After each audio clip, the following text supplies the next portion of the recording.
Welcome back to Solynod Hex, everyone. Today we are holding session number 372, and today's session is sponsored by our patrons. Thank you very much, and our anonymous donors. Thank you very much, patrons and anonymous donors, for your Thank you. pledges and Thank you. donations.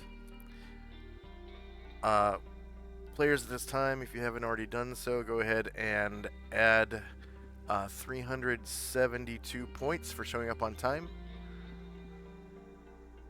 And we'll go right back into the dungeon where we left our adventuring party, the Order of the Superior Star. They were in the sunken city of Tintabula in the Red Desert. They had just dimensional folded back from Enervia City. There was failure on Karenglor's resurrection survival roll, so nothing short of a wish can bring him back now. And the Gold Dragon Brain Druid's drained levels were restored, so he is now no longer a Gold Dragon fetus, but he is a fully hatched Gold Dragon, but he had to start back over with 0 experience because of the level drain, unfortunately. So all of that, it was something like 372,000 experience points, I think. All of that will have to be earned again for him to advance to the next age group, which won't take long because of the experience awards in this story arc are pretty high, and the next one as well. All right.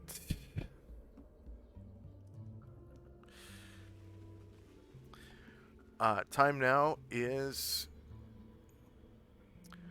let's see, it's almost 10 in the morning, so it's 9:56. Yeah, 9:56 a.m. on June the 23rd, 11:85. And June the 23rd is 2 days after the summer solstice, so the temperature is rising. When you guys first got here, I think it was the 20th, and the temperature, the ambient temperature inside the sunken city was about 70 degrees. Now it's climbing. It's probably about 80 degrees throughout the day. And getting hotter every day. Let's see, Tenzi has a Blessed Watchfulness spell active right now, which allows him to not be surprised. And Tenzi and Company. Real quick, I just added 2 to my HP for the level up. Oh, that's right. You And level up. Okay. I'm taking 15 more in Detect Noise. And 10 more in Climb Walls. Level 14. And 5 more in Pickpockets. That'll be it. Okay. Sorry about that. I forgot. You good? Okay. Yeah, after...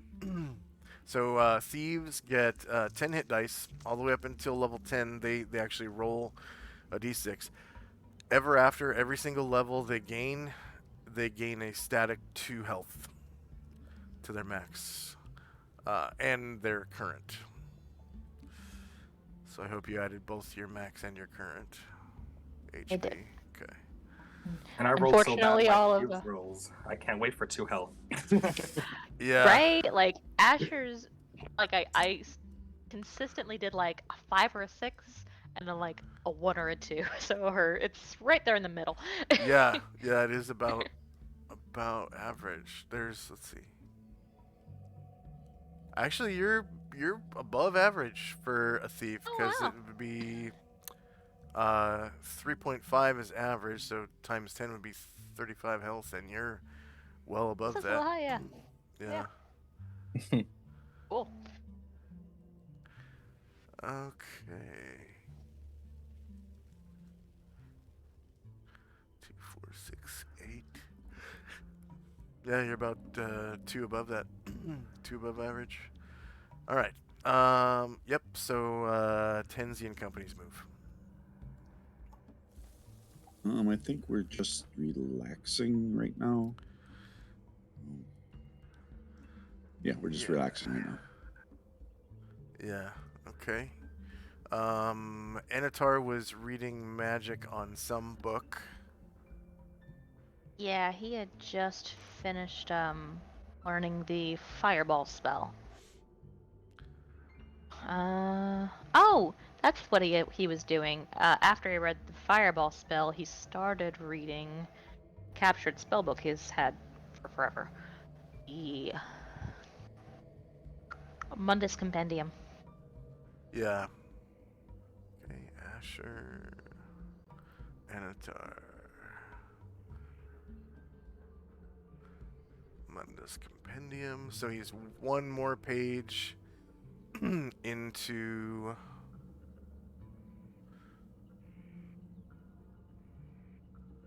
the next spell. So the last spell he discovered was Shield, Yes.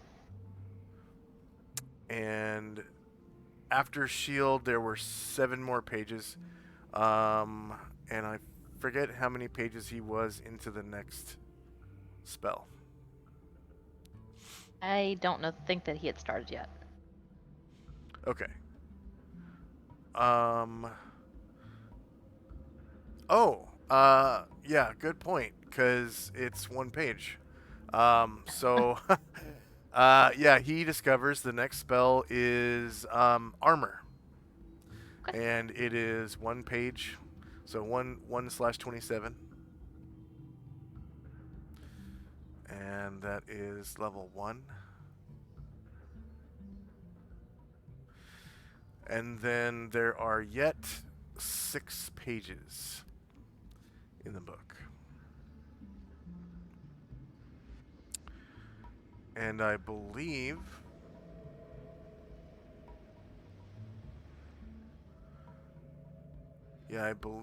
this Mundus Compendium is the book that the party stole from what was his name? There was a lawful evil necromancer in the party at one point, and no one ever noticed his no one ever detected his alignment, and no one ever used true seeing to look directly at him to see his aura. There was a point at one time where someone used true seeing in his presence, but the player didn't say that he looked directly at the necromancer, so I didn't reveal his alignment to the players. That would have been the point on the television show where like the audience is on the edge of their seats. Yeah. Yeah, and then the player just neglects completely to look at the guy. So yeah, he has. It looks like this is his like level 1-ish spell, but spell book, but he put Flaming Sphere in there. So this might be like his new traveling spell book, probably. So he had a level 1 spell book and a level 2 spell book, and then he bought another spell book to make another traveling spell book so he could store his original spell books in a library somewhere. And that's what looks like is happening in this book. Because it's kind of like level 1, level 2, level 1, etc.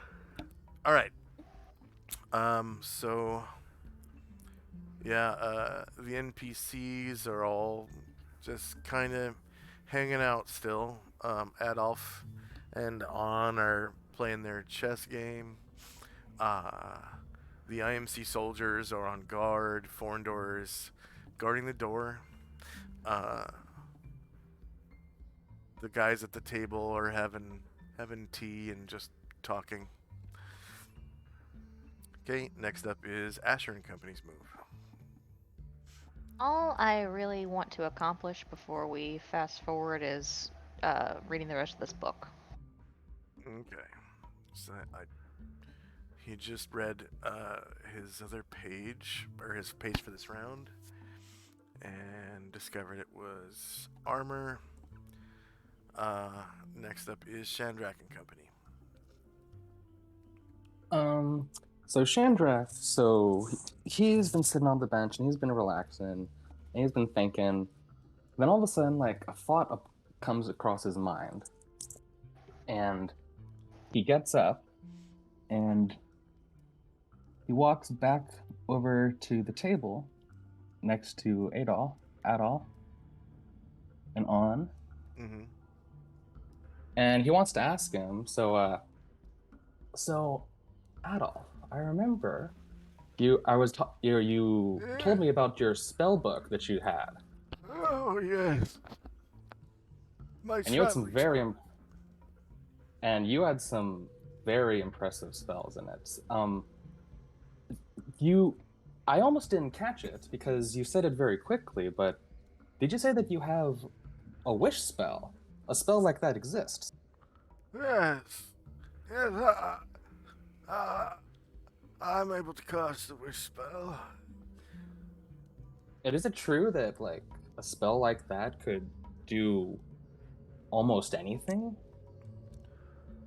Why, yes. It can take the place of any spell of an equal or lesser level, including priest spells. Including raising the dead?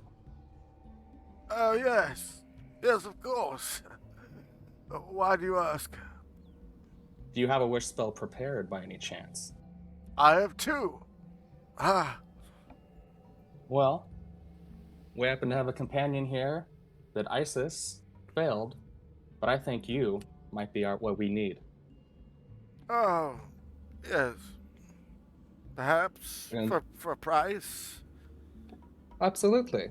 And Chandrak will hand you 2 of his Oriental Emeralds, which is 10,000 gold total.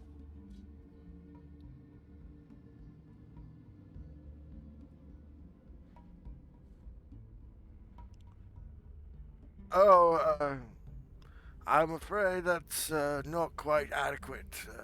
Five times that. And an exceptional service will also be required. Oh. I should ask the exceptional service be performed beforehand, of course. And the cost paid up front.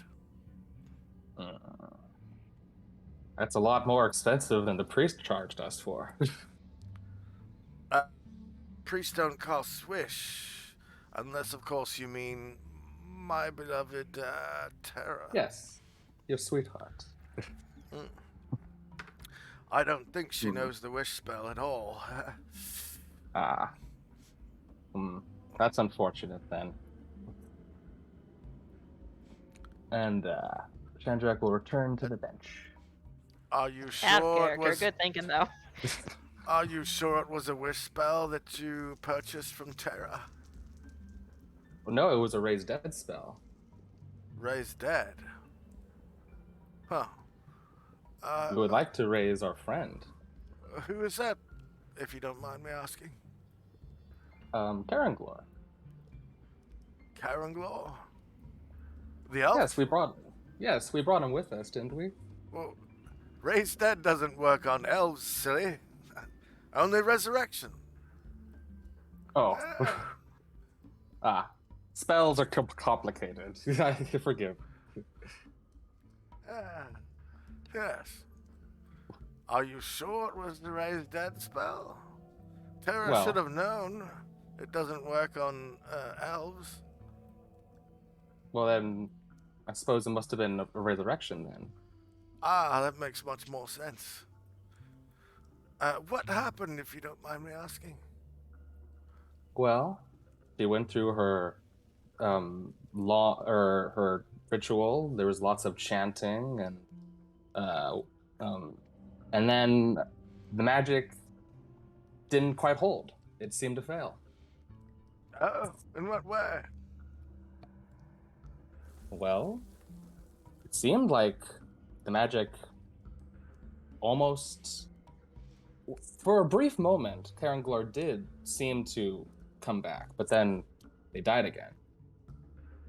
Ah, did he come to and then grip his heart as though he were in pain? Yes, that's exactly what happened. Ah, yes. He failed to be resurrected. The afterlife won't let go of his soul. You see, he did come back to life momentarily, but then died again of a heart attack. In excruciating pain. Oof. Poor fellow. It happens sometimes, particularly among those of frail constitution. But he was a wild elf. I can't imagine wild elves being of frail constitution. Strange. Must have been statistical anomaly. Yes.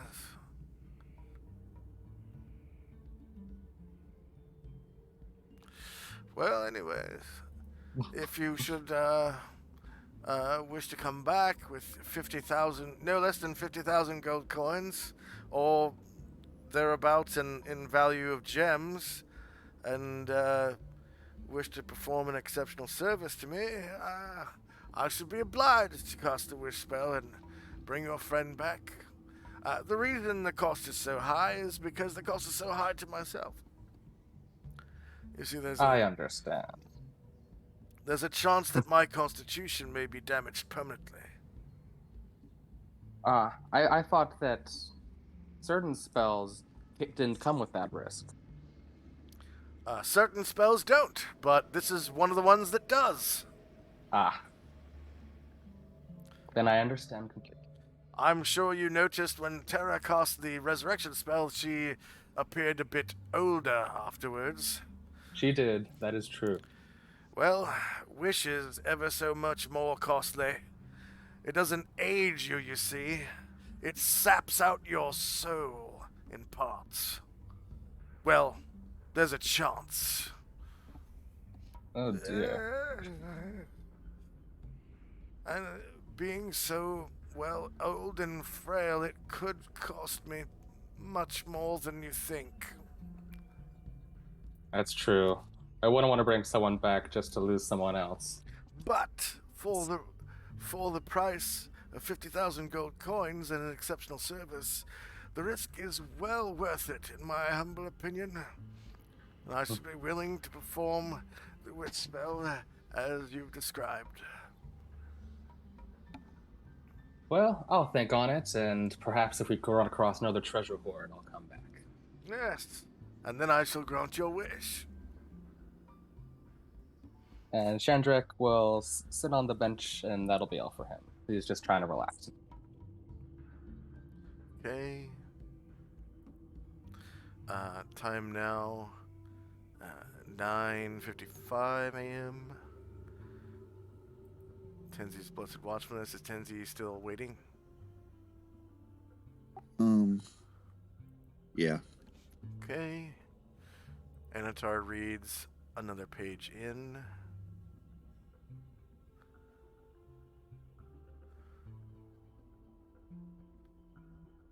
He notices that there are only 5 pages remaining in the book. So is this the second page of the armor spell then? This is the second page of the spell after the armor spell. Oh, okay. So he doesn't know what it is quite yet. Got it.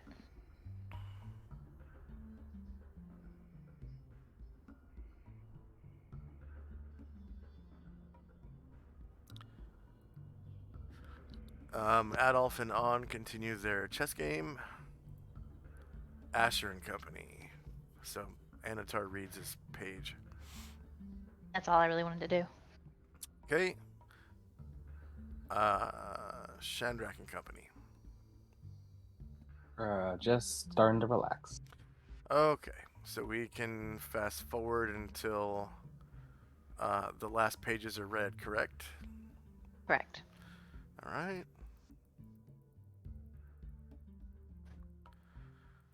3, 4, 5.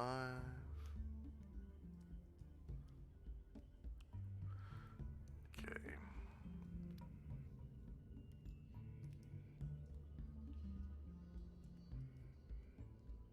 And I'll just slide on up. All right.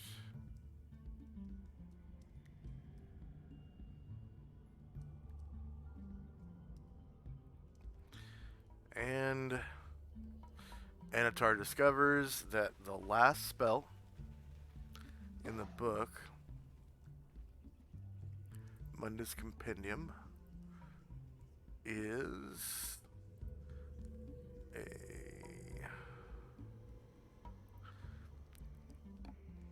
6-page out of 33. It's a necromantic spell called Enervation. With an E or an I? E. E-N-E-R Vation. And I believe it's a gray necromancy, but one second.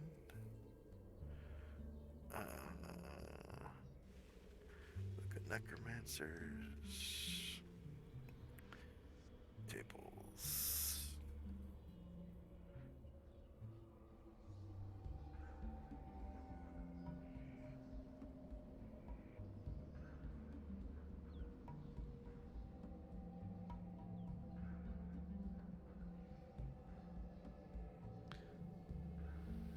Oh, it is black necromancy. Okay.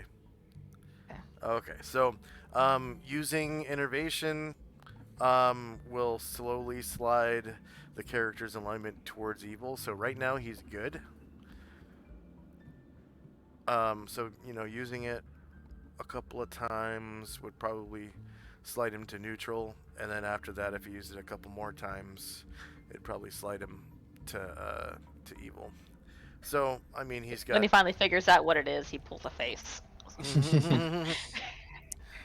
like a stink face. Yeah. Next page. Yeah. Moving on.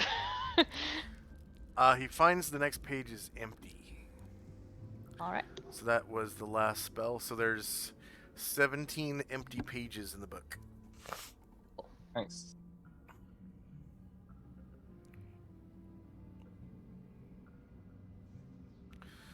All right.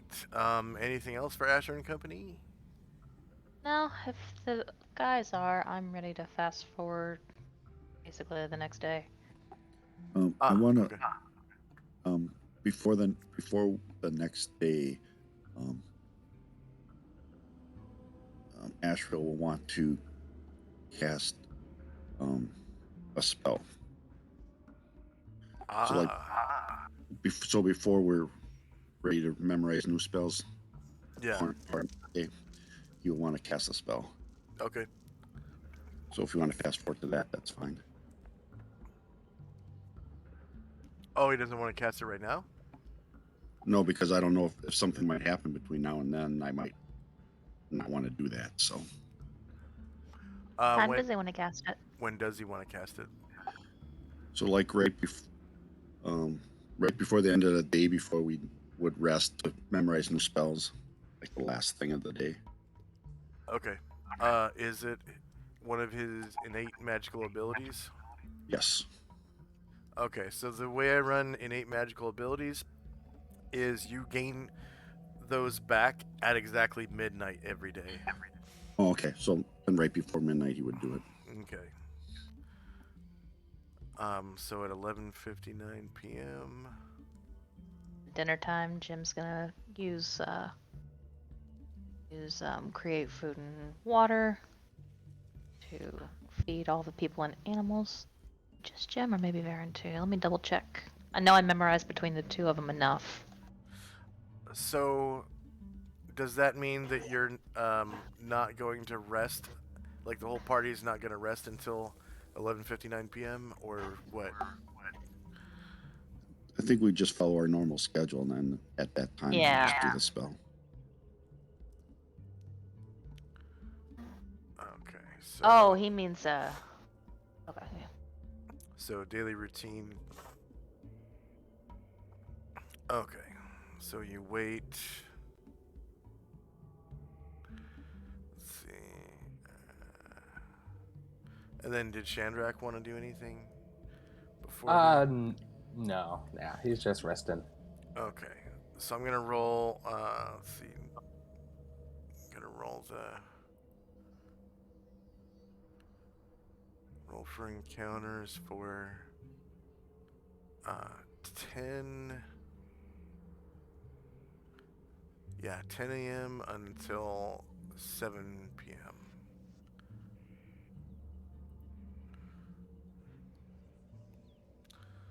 I think.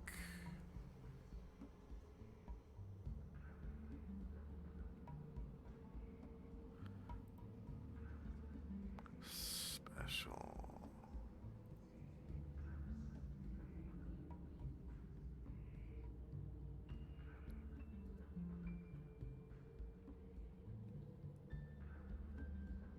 Okay. I think I'll just roll dungeon checks because this place has a special encounter table. Yeah. So here's 10 a.m.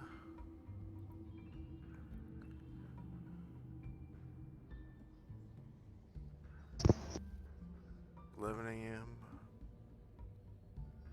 12 noon. 1 p.m. 2 p.m.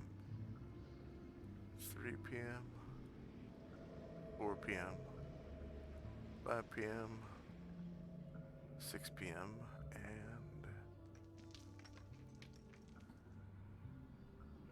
so at 7 p.m. is when the first guard shift starts.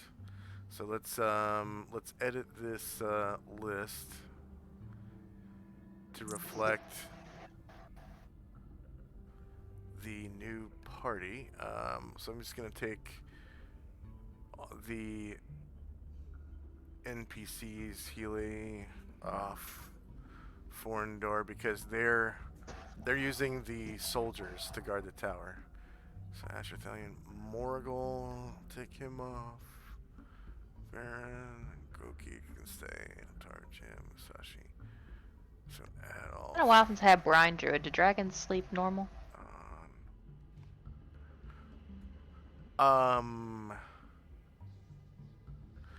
No, they sleep when they age.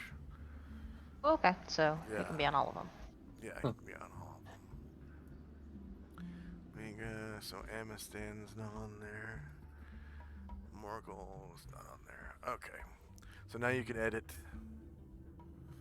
to add your characters or change. Oh, Morgul is still on there.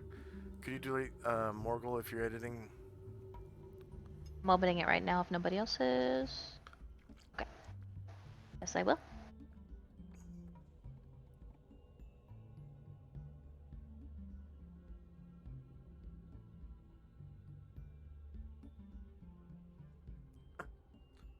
Varen doesn't sleep either. That's why he's on all three.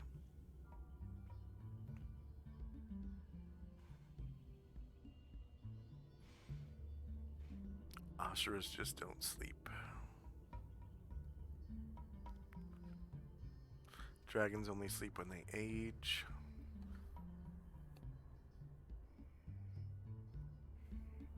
I'm done. Okay. Oh, Miko is still on there. Wiga? Okay. Are you editing right now? No, I have it closed. Okay, I will remove Muiga. And Thalian too. Yeah.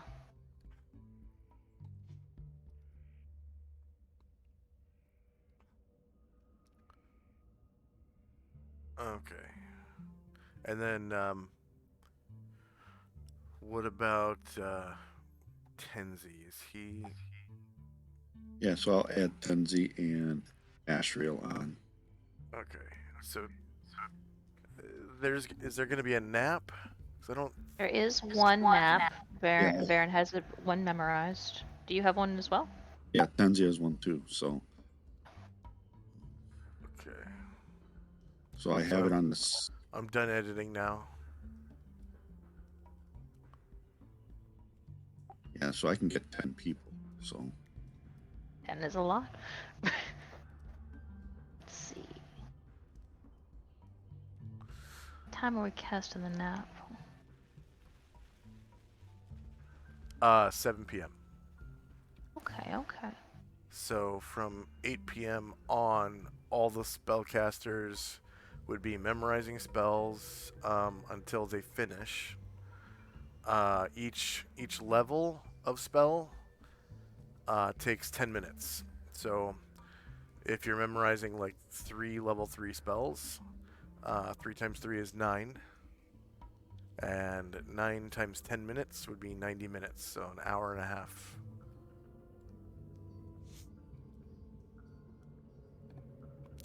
And the nap takes 1 hour. So 7 p.m. to 8 p.m. is the nap. And then 8 p.m. to 9:30 would be 90 minutes. I'm going to edit the. Go ahead.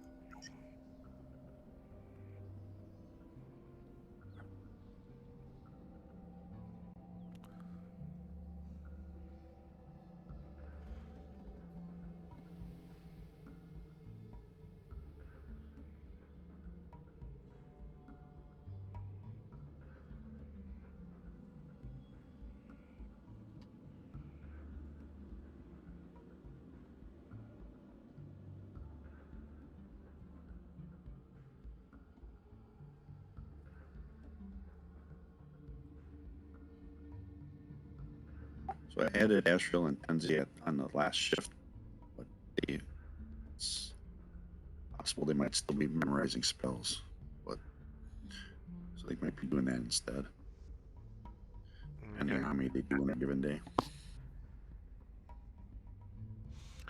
And I don't think Ashriel sleeps, so he's kind of like Baron. He can be on all 3 shifts. Yeah, he has to spend some time memorizing spells. Yeah. Is he going to be in the nap? One of the participants in the nap? Yes. Okay. Because I think the nap is 1 participant per level up to a maximum of 10, I think.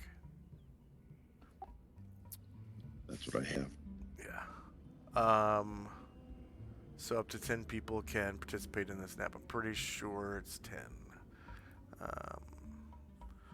You can roll it with Varen if you want to see. And he's level 10 plus, I'm pretty sure. So he would have a maximum nap.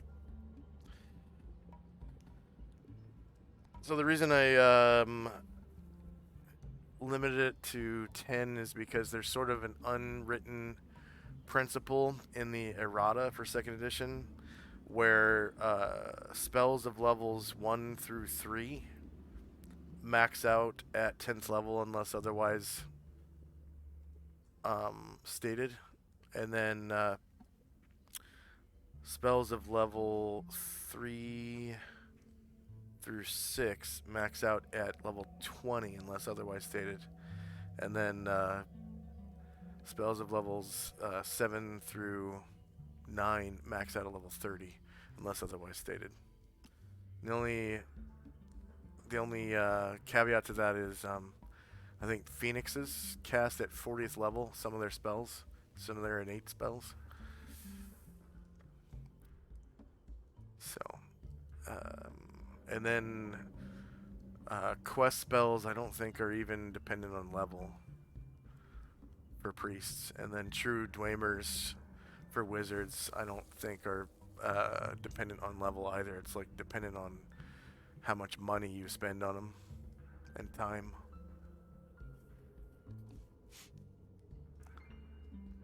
Okay. And then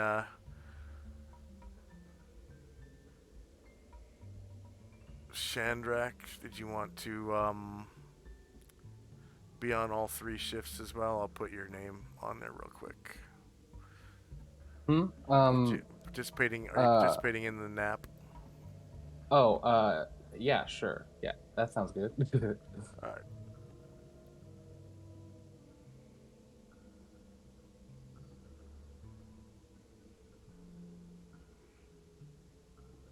Yeah, 10 creatures.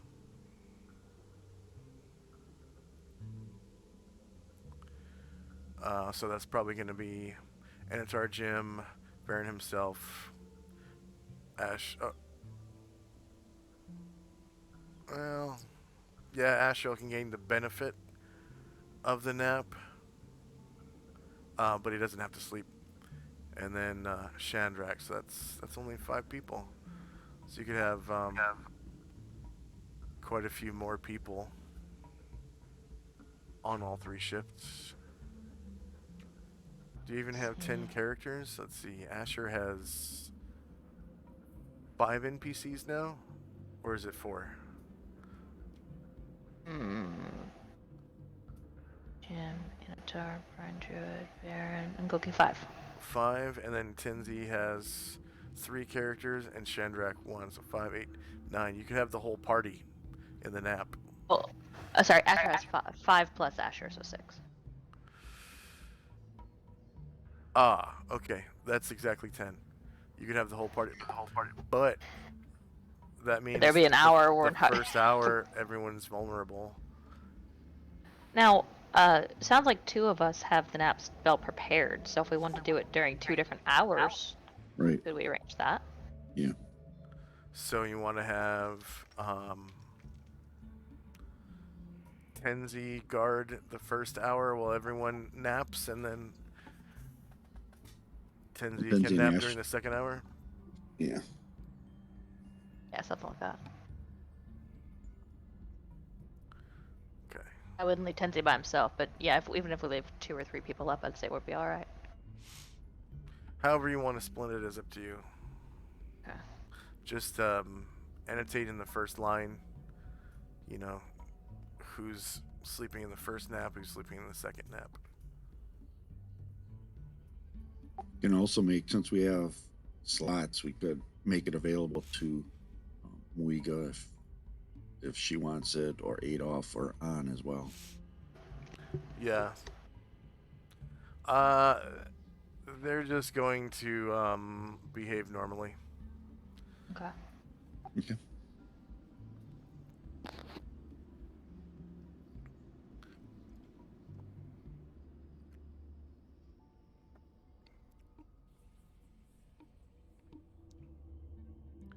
They have enough guards and whatnot. So yeah, sure. However you want to divide it up is fine with me, as far as who does nap 1 and nap 2. Alright. If you don't have a preference, I'm going to have Varen be one of the ones who's during the lightly protected hour. And I guess the other one... do Varen and Asher will be awake from 7 to 8. Everybody else is asleep. That sound okay? Yeah. I'm making notations.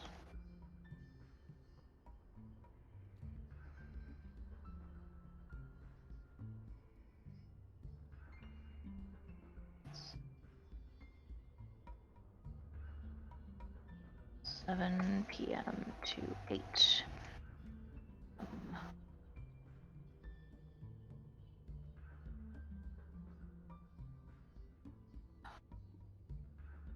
Is Tenzi.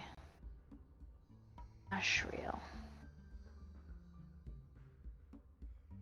Chandrak.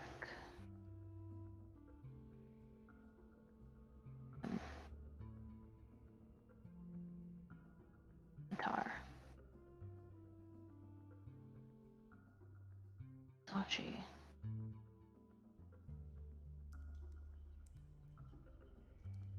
Druid doesn't need, but why not? No, he really doesn't need it at all. Let's see.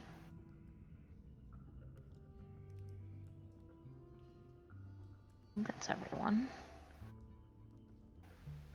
8. 9 nap. Baron. Asher.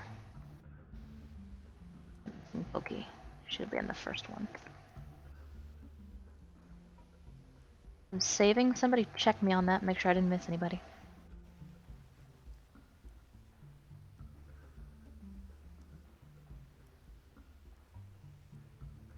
And I do need to edit again to put people on more guard shifts. Okay. Yeah, it looks right to me. Okay.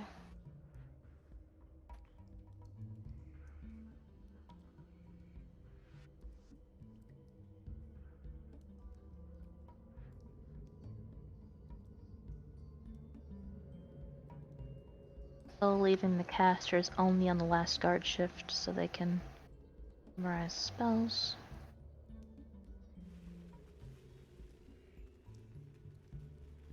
Varen needs memorize spells too.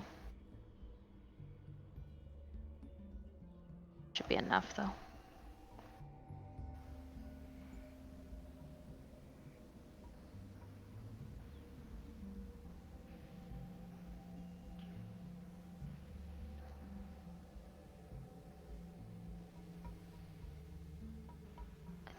I think I'm good. They want to add any more slots for their guard shifts for their people?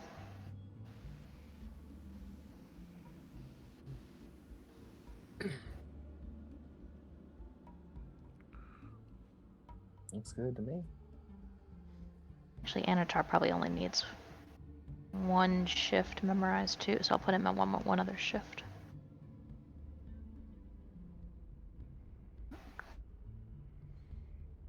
And Tenzi refreshes his blessed watchfulness overnight. Yeah, I got a time on the sheet when I do it. Okay. By 6 a.m., how much time does he have left on that? How many rounds?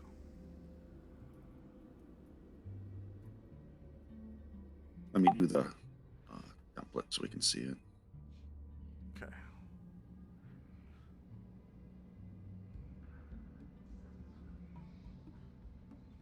Changing these daily spells. It's not Jim and Luther who cast Create Food and Water, it's Jim and Varen. And Natar doesn't cast Stone Skin on Karangor anymore, he casts it on Jim every day. Okay. I'm out again. Oh, you saved? Okay. Okay, 10 hours is 600 rounds.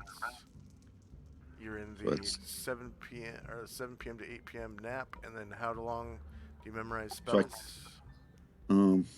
So today it'll be 5.5 hours for Tenzi. Starting at 6 a.m. He would start after the nap is complete, so that he could be ready to do his watch. Okay, so So at 8 p.m. no, because you're 5.5 hours. memorizing spells at 8 p.m. Yeah, that's when he would start. So how long do you memorize spells? Is what I'm asking. 5.5 hours, 330 minutes. That's how long you memorize spells? 5.5 hours? Today, yep.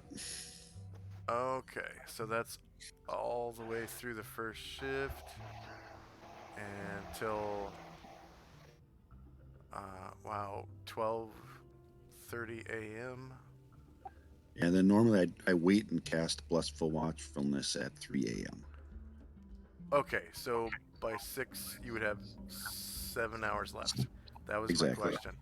Yep. All right, so 7 times 60 is 420 rounds.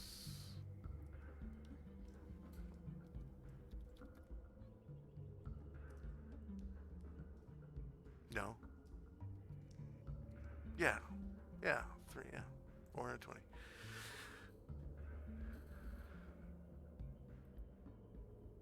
Jeez. I'm forgetting my times tables. 7 times 6. 42, right?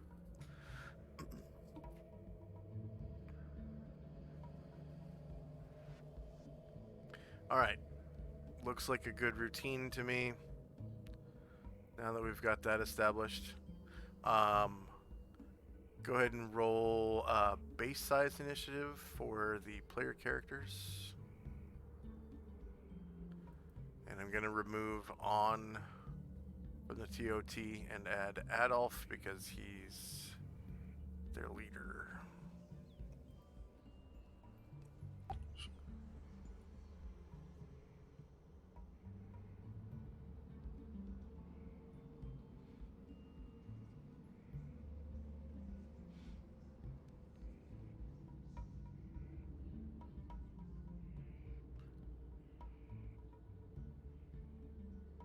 And Tenzi, okay. So, time now is 6 o'clock. Oh, Asher wanted to cast that spell at midnight or just before midnight. What spell? Chain Contingency. So that if he ever is under the effects of fear, it would cast Remove Fear and then Crown of Cold. Or I guess they'd be simultaneous, but. Remove Fear and Crown of Cold? Yep. Let's see. So he'd have to cast those, which I accounted for in my time for him to cast memory spells as well. Chain Contingency. Evocation. 2 or 3 spells Nice. that will take effect automatically under specific set of conditions.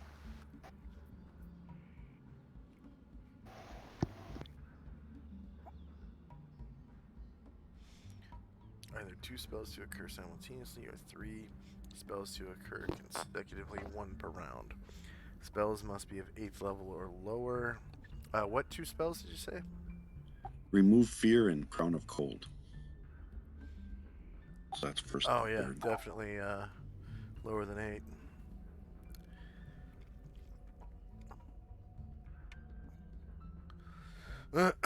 Okay, go ahead and X out his, 1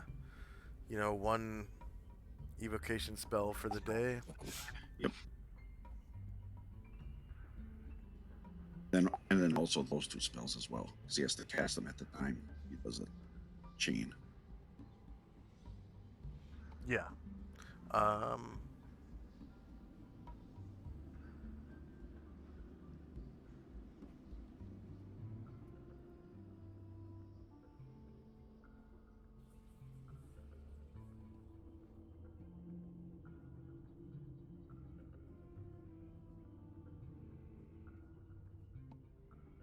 And that's when he gets hit, you said? When he's affected by fear. When he's affected by fear. Yep.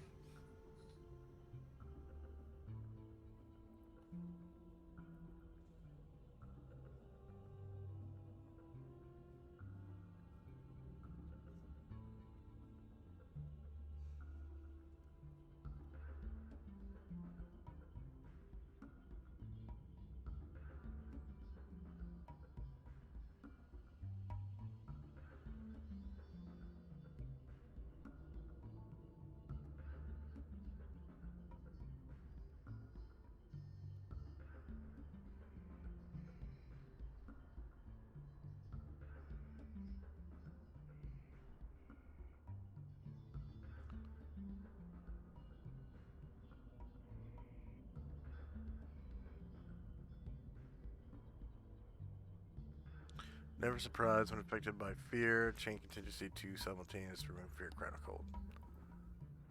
Okay.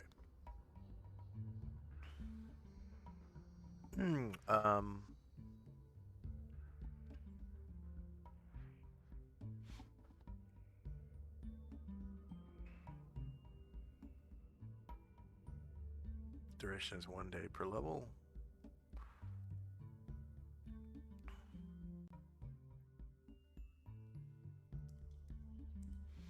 Alright.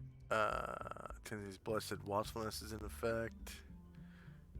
Time now is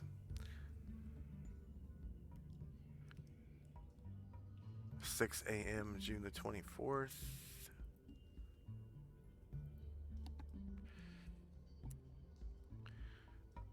First up is Shandrak's move. Am I done memorizing my spells, or am I doing that now? You've been done for hours. It's 6 a.m. Okay. You couldn't Then possibly take. okay, What, right. you were in the first nap? Yeah, it only takes 4 hours for me, so. Oh, 4 hours? Um, Okay, then mhm. you would finish right now, or no, you finished an hour ago. Okay. I would like to go up and borrow the Anatar's book and it's read magic, so I can read Stone Skin and Armor of Light. Okay, Stone Skin is gonna cost you 4,000 GP. Oh no, I already paid him before. I want to Oh, you read did? the cast read magic now and read the spells. Okay, you paid him before. All right. Uh,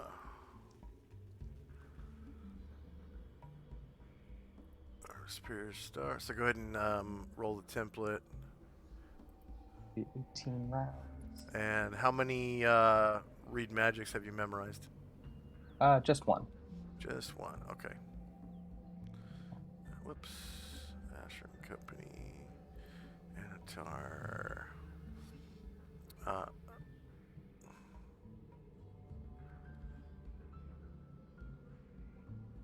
Stone Skin and what? Armor of Light? And Okay. Armor of Light. Yes. Okay. Which one first? Stone Skin. Okay. So his Stone Skin spell is 4 pages.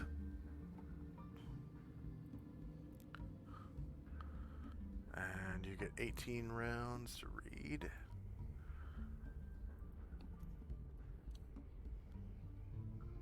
Oh, you could have taken care of this in between you finishing your memorization and now.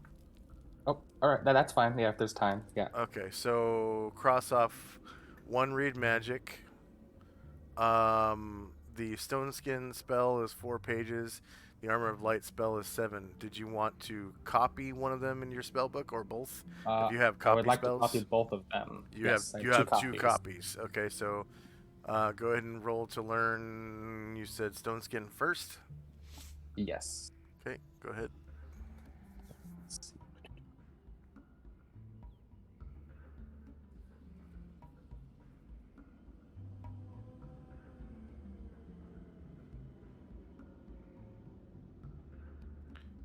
Okay.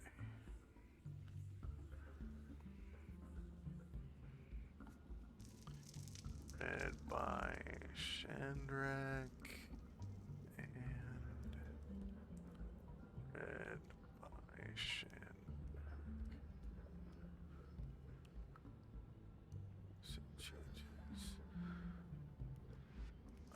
Stone Skin. Okay, go ahead and add Stone Skin at 4 pages to your spell All book, right. and also roll to learn Armor of Light.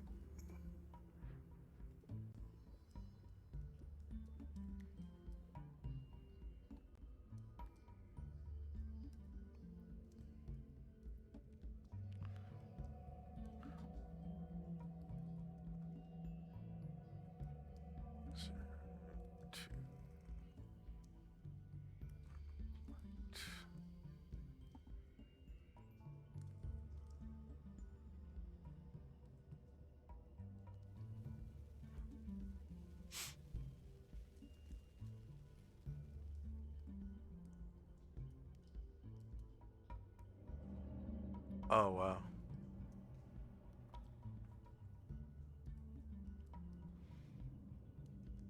It I seems got a that... success on my end.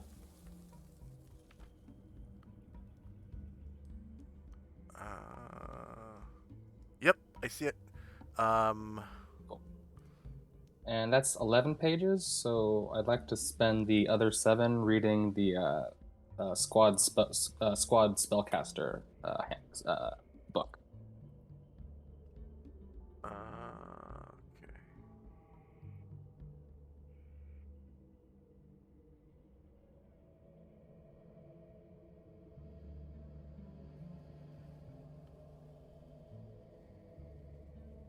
Okay, so you summon Lehman's hidden chest. Pull out your squad spellcaster book.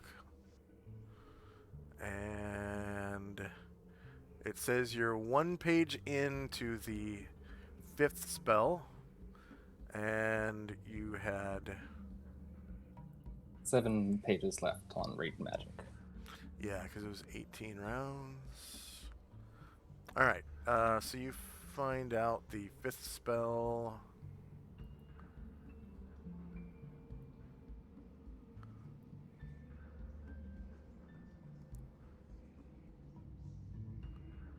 Let's see.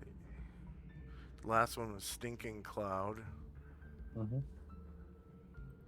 Edit 6/6, 5/11, 5/16, and 3/19.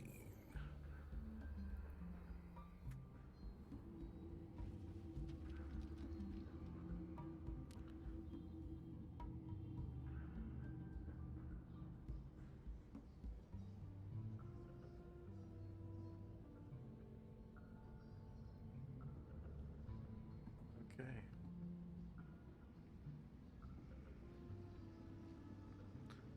So the next spell is 4 pages, and it's the last 4 pages of the book, and it's Flaming Spear. Oh, nice. So then I'll take the last couple pages and read the High Cleric spellbook. Okay, so that was... Let's see. You had 7 pages left. You spent 3 more reading that.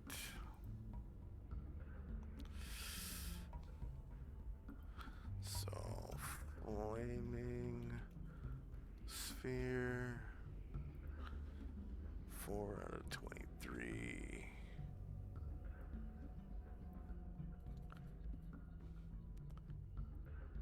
Save.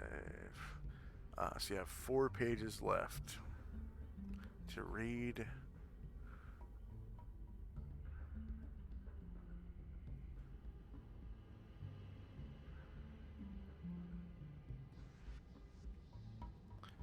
Which book again?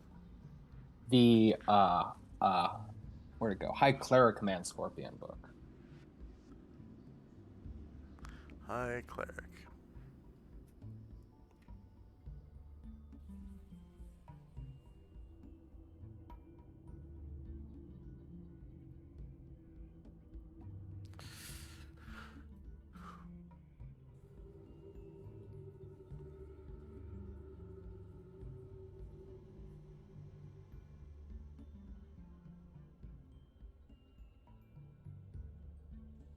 Okay, you had 3 pages left to read, right? Wait, you said, hold on, was Flaming Spear 3 or 4 pages? So,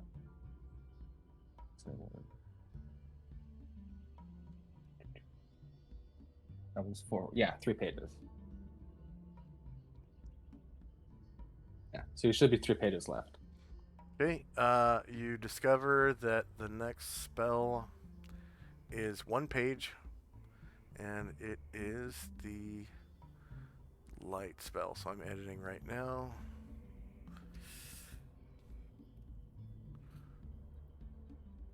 /1. Spell level 1. Read by Chandrak. Save changes. So you have 2 pages left to go.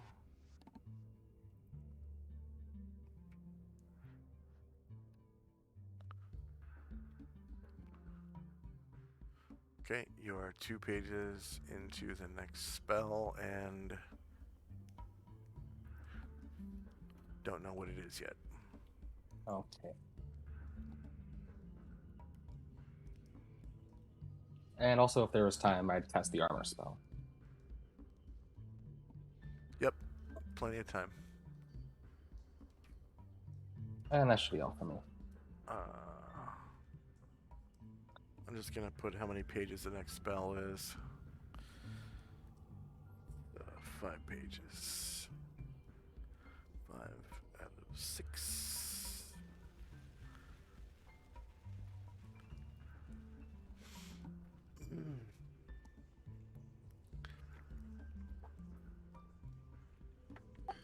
Do we get hit points back overnight for resting? No, because you fought today. Or the day prior.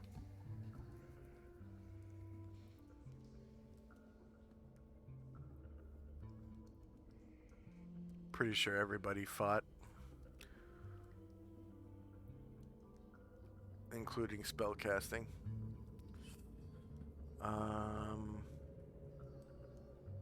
Yeah, so again, what's Chandrak doing at 6 a.m.? Okay. Well, I guess I'm just he's just looking at the door, and actually, you know what? I'll stand up, and I'll walk a little ways towards the door, and I'll be next to a foreign door, and I'll take a nice listen to see if I hear anything. Okay, he just kind of steps out of the way and lets you listen at the door.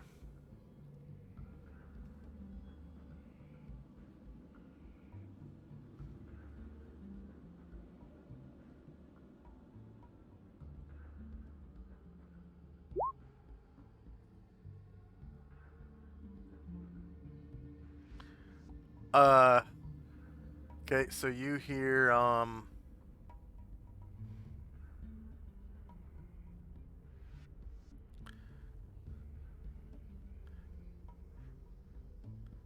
you hear outside,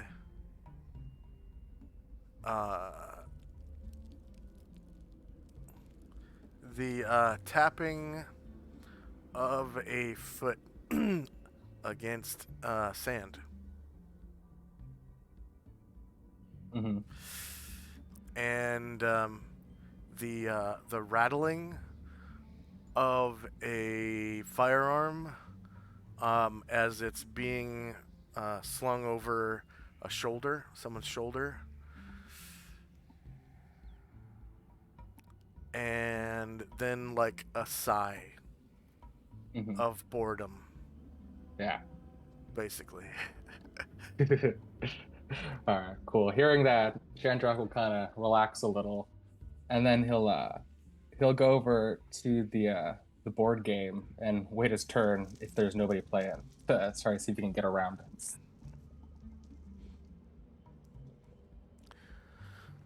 Yeah, it looks like they've been playing for a few hours now.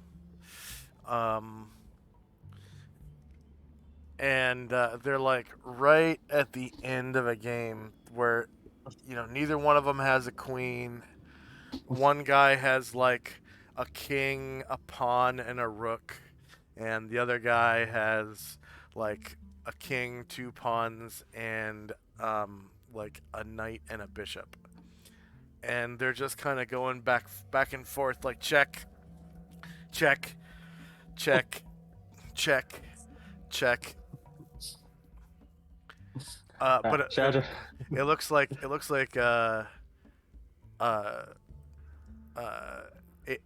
Adolf is winning. Chandrak will just periodically look between the game and the door. And that's all for me right now. Okay.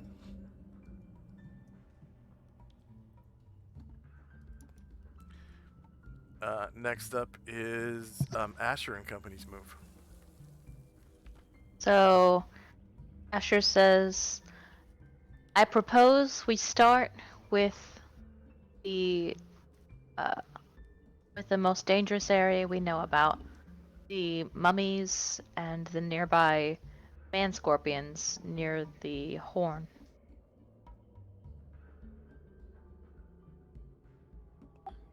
Makes sense to me, says Tenzi. Was there man scorpions and mummies? I thought it was just a lot of mummies. Anatar says, well, it was the mummies, but then these man scorpions from across the hall caught on as well. Ah, so They're there are not as some dumb close as they by. look.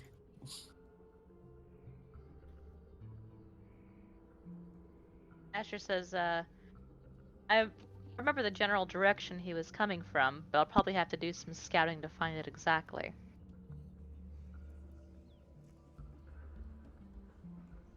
She says, unless we have any business here, I'll go ahead and start that direction. Alright.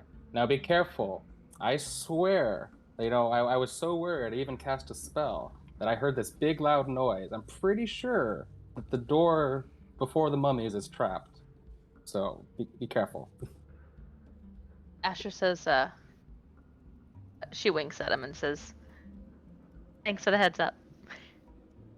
And she's gonna go, let's see, or we'll get her to the door. All of Asher's party is going to leave the tower.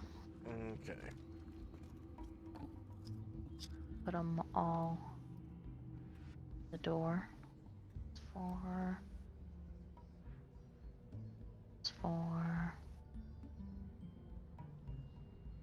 2.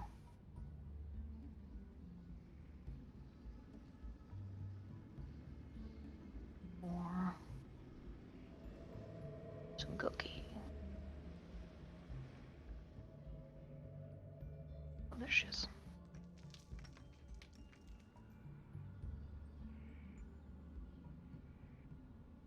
Four. That's it.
Thank you. Okay.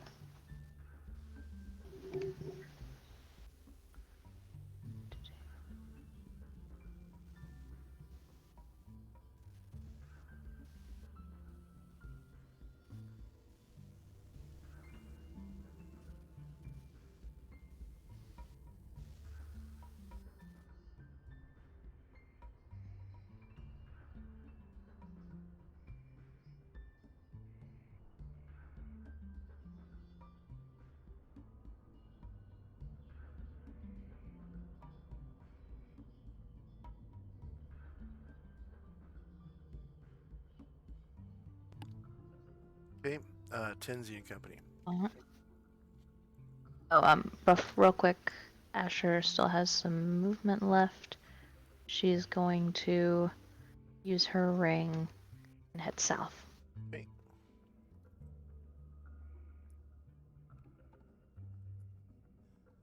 Tenzi and Company.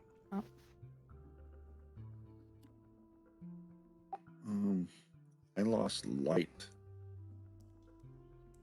Let me try refreshing.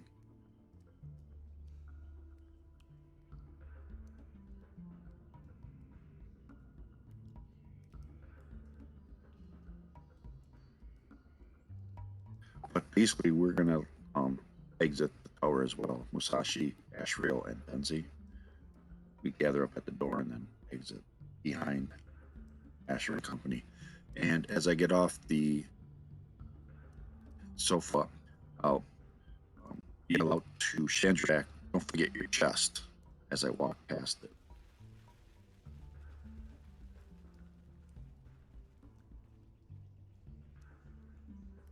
Oh, yes, yes. I got distracted by the game. Thanks, Tenzi.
Shandrak, Yes? any magic items that you find, you're gonna need Mhm. to annotate where you found them, or else they're gonna disappear.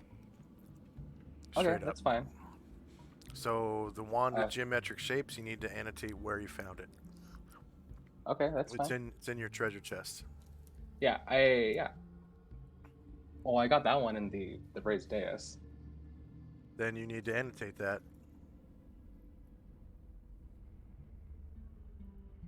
I have a bunch of Word documents that I type stuff in. I'll just have to go back and, like, I'll annotate it. I'm looking.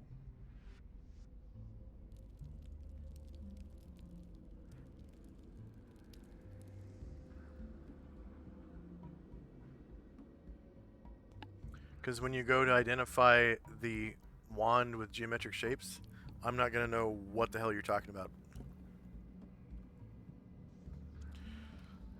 Found on raised dais in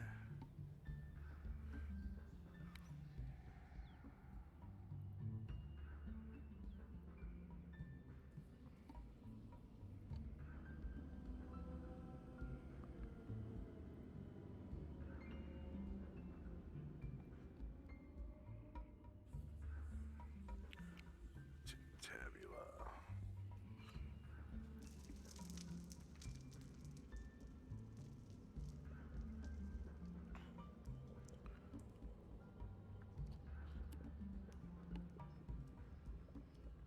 Okay, I've moved my guys to the door to get out of the tower.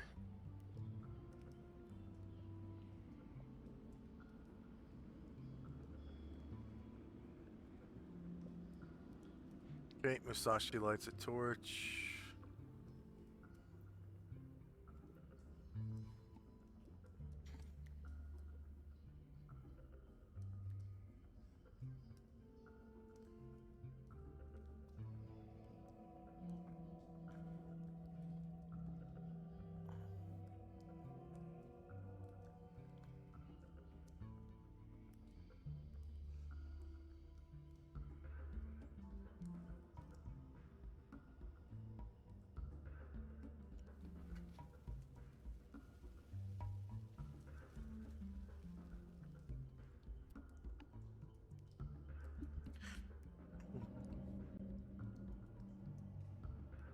Did he have any torches left in his backpack?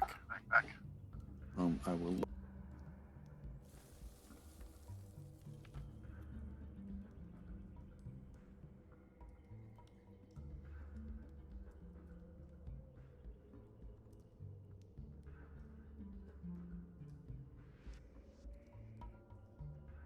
I do not see any, so we'll have to make an improvised one out here. He could have grabbed one from the fire. Oh yeah, that's right. Okay.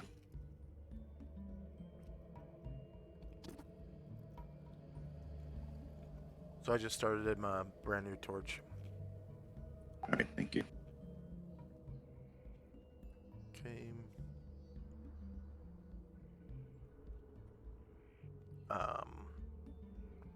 And that is the end of our movement, so we're good to go. All right. Adolf and company are still. Well, they're probably having breakfast by now, so it's probably breakfast consisting of pocket soup and hardtack, and maybe let's see. I don't think Mega or On have create food and water. So yeah, it's like hardtack, pocket soup, and whatever's in the storage below. So probably like boiled rice and beans and stuff. Pretty gross. Okay.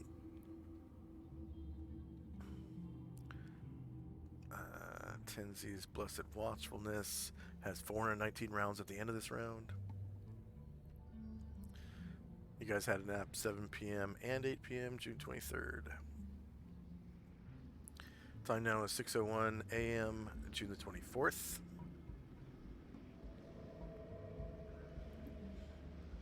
And first up is Shandrak's move.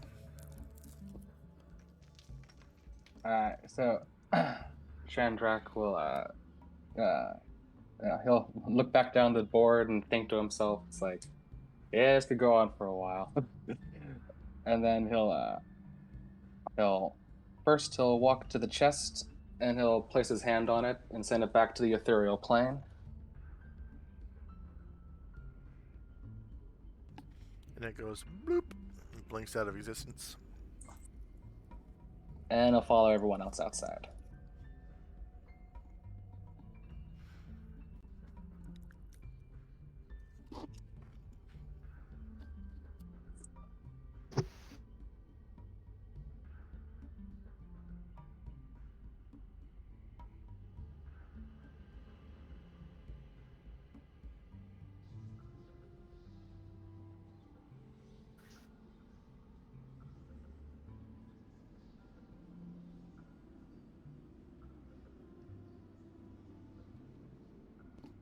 Okay, you get outside and you can see that the noises you were hearing are this IMC sergeant right up here.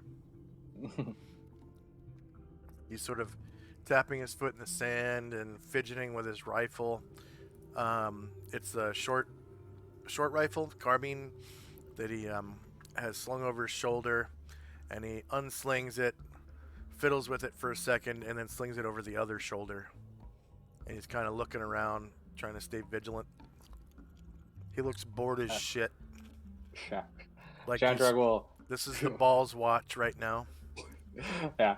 Chandrak will just turn to him and give him a nice big smile and say, "Good work, soldier." He turns and says, "Oh yeah, this is the balls watch right now. If you're not careful, you sit down, you fall asleep, and just watch your balls. You know." Never heard that saying. That's pretty good. Well, the only thing worse than a boring watch is an exciting one. Yeah, I guess so. All right, well, you guys have fun out there. You know where the confrontation is. I'll just be back here in the rear with the gear. Fuck my Couldn't do it life. without you. He goes, fuck my life. And Shadrach will take the rear behind everybody. Okay. Right, so Asher and Company. Right, they're all gonna continue moving south.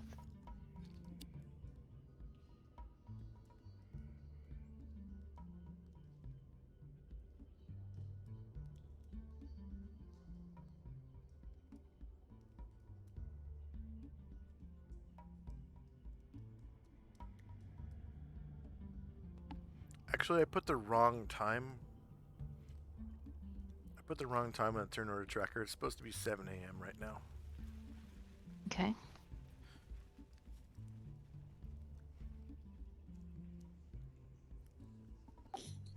And they have to take time off the blessed watchfulness too. Yeah.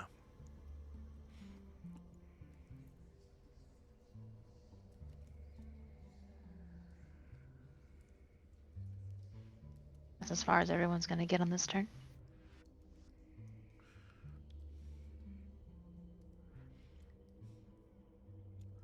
Okay.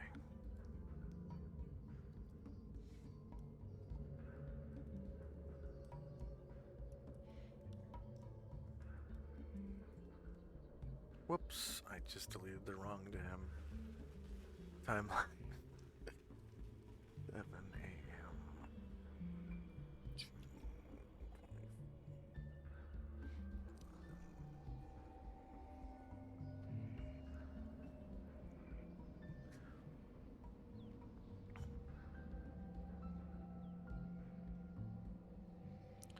-1, enter.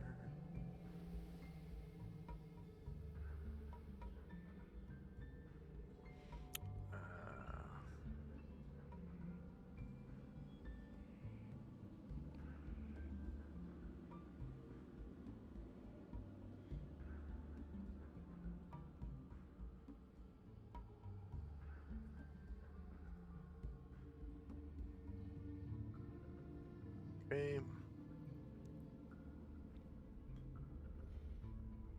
Musashi's torch has 29 rounds left. Tenzi and Company. We'll move down following Asher and Company.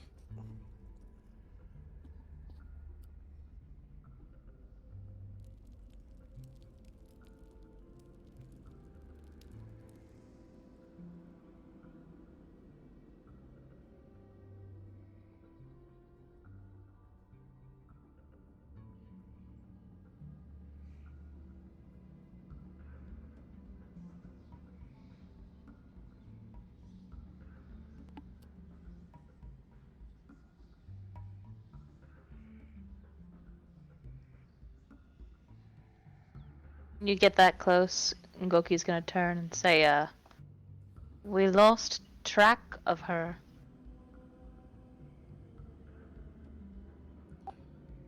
Tenzi will sigh and say, okay.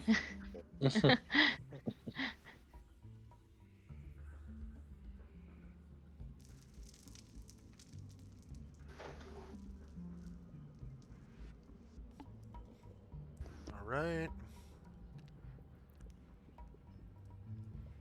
Time now 7:02. Shandrak. Spawn, everybody.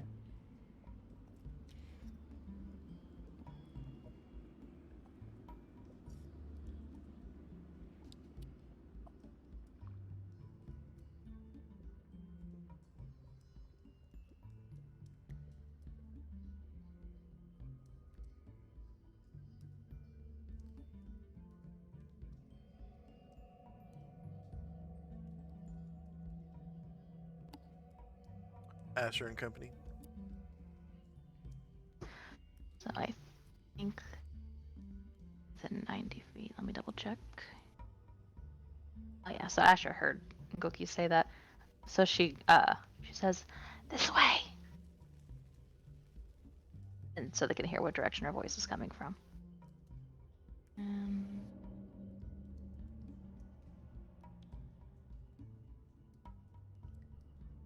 She'll head on up.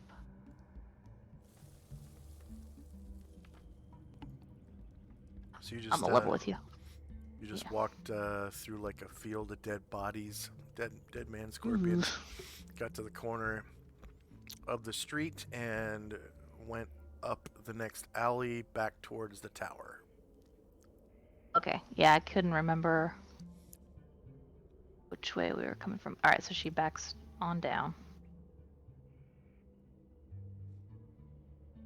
Oh, it's roughly northeast from here, but I don't remember exactly.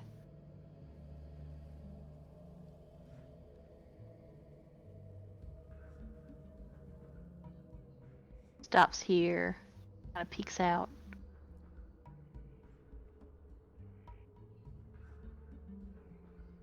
And keeps going.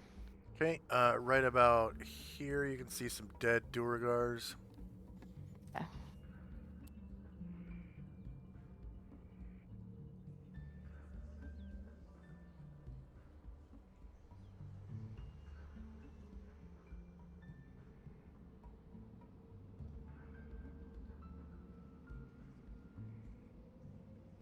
That's as far as she's gonna get.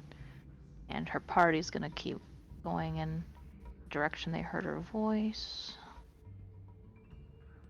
And now you've found the avenue on the east side of the city that leads back up to where you originally deployed Darren's Instant Fortress.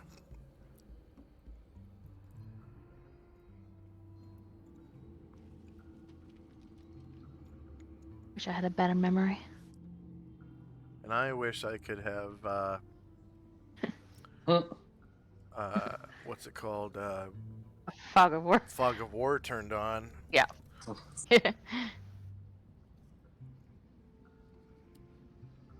Alright, that'll be as far as we get.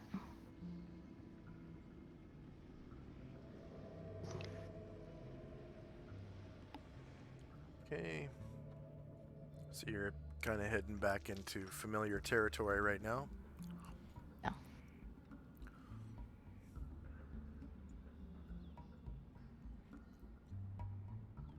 Alright, Musashi's Torch, Tenzi and Company. Which way do we see them go? To the east along that route, or to the southeast? You don't see. To the east. You don't see. Well, I would have seen them which way they walked. I don't see them now. Asher's Yeah, been Asher invisible called from for the east. a long time. Her followers in that direction. She called from the east, and then they traveled east. He would have seen them. Oh, Okay. the henchmen. Okay. Yeah. Mhm. Yeah. Yeah, so once you get to the end of this alley, they kind of turned that way.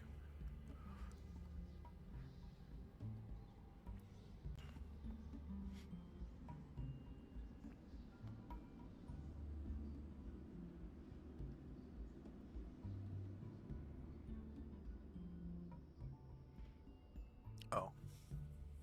This alley.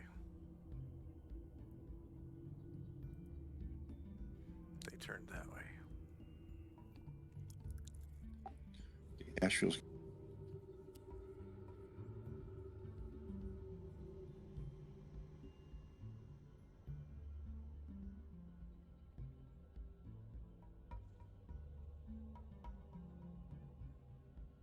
Tenzi will be behind Tenzi.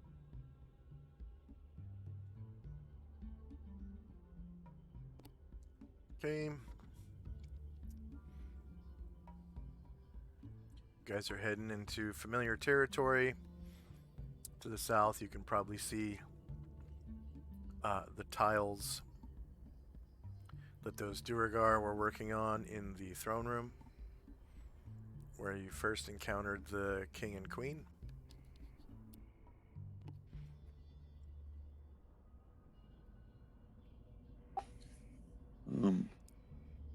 And that'll be all for Tenzi and Company. Okay. All around there are dead man scorpions. Looks like you've been through here a couple of times. There's man scorpions all littered all over here. Let's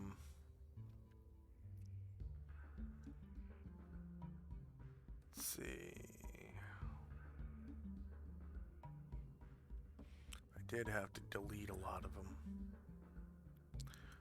When you passed by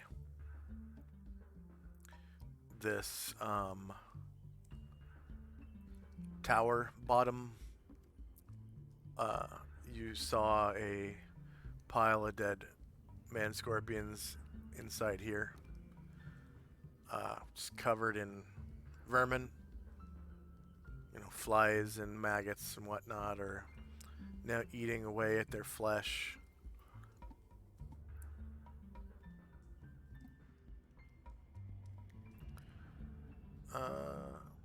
Okay, Tenzi's Blessed Watchfulness. Time now is 7:03 a.m. Shandrak. All around the corner.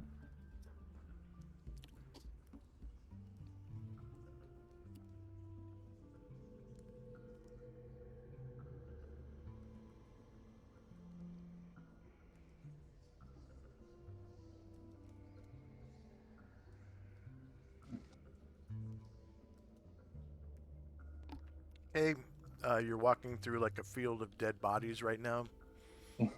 Dead man scorpions all over the place. Right up in here, you see a dead squad spellcaster. And another dead man scorpion right here. And you can, like, the smell is sort of wafting out. You can hear the buzzing of flies right around here. Mhm. And as you walk by, you can see a big swarm of flies all over this big nasty pile of dead man scorpions up in there. Ugh. And that's all for Chandra. Okay, Asher and Company. Alright, Asher. Only thing I remember for sure is thinking, oh, that room is further north than I would have thought. We must have missed something on our way down, so I think it's north of here. So she's gonna go north.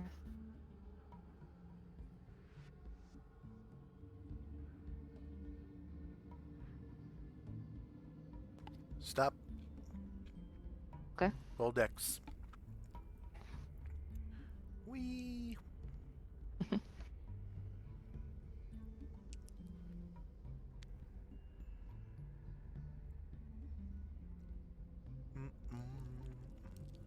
Succeeds, and that's where her turn will end. Yeah. Yeah, you've run into a trap. Okay. Definitely evade that. So you step down the avenue. You're just walking along and you feel the ground drop out underneath your toes. And you stop mid-stride, barely keeping your balance before falling into this pit of spikes. And you kind of rock back onto your heels, regain your footing,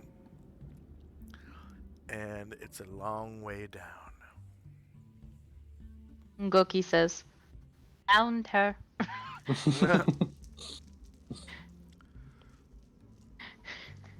That'll be it.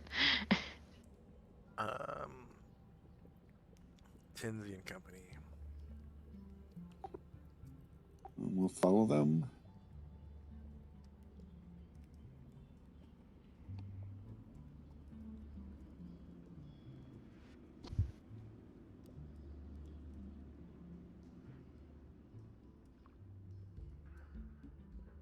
Stop there.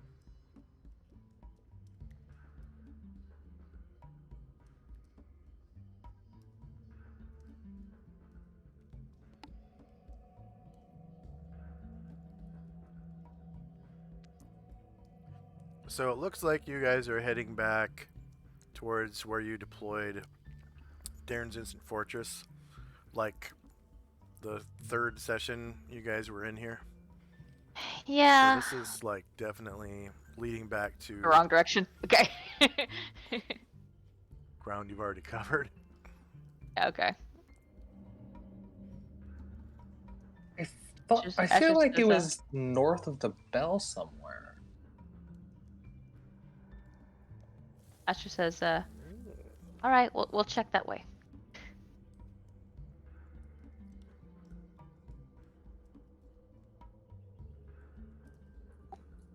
That's it for Tenzi's turn.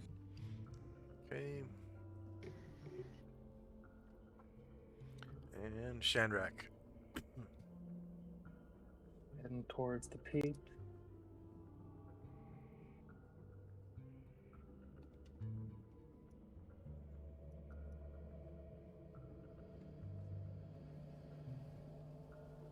And that's all for me. Okay, did you get that bonus? Yes.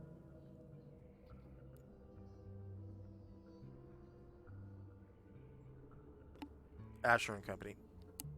Alright, Asher's going to backtrack.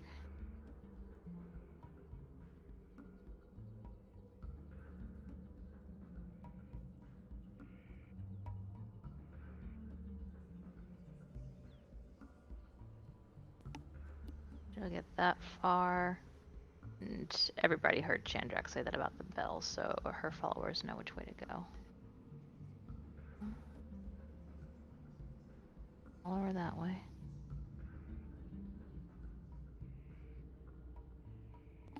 Okay, you're headed back towards a big old pile of dead bodies. Well, it was so fun the first time. Get a nice big whiff again. That'll be it. You can see a dead squad spellcaster right here. Bunch of man scorpions and a squad leader here. The high cleric is right there. That Shandrak got that book off of, right? Mm-hmm. Yeah, high cleric man scorpion.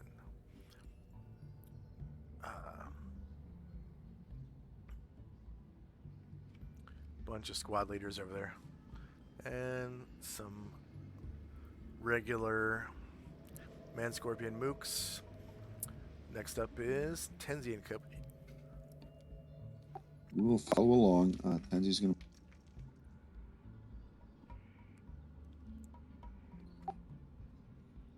Ashriel.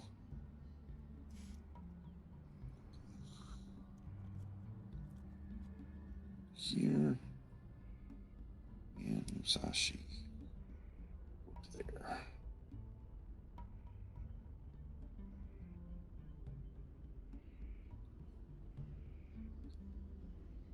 That'll be the end of our turn. Okay. Next up is Shandrak. Heading back.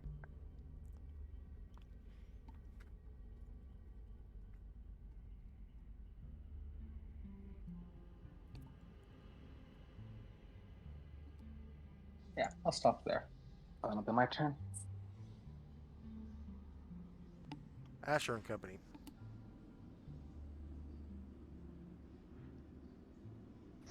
Alright, they're gonna keep on that direction.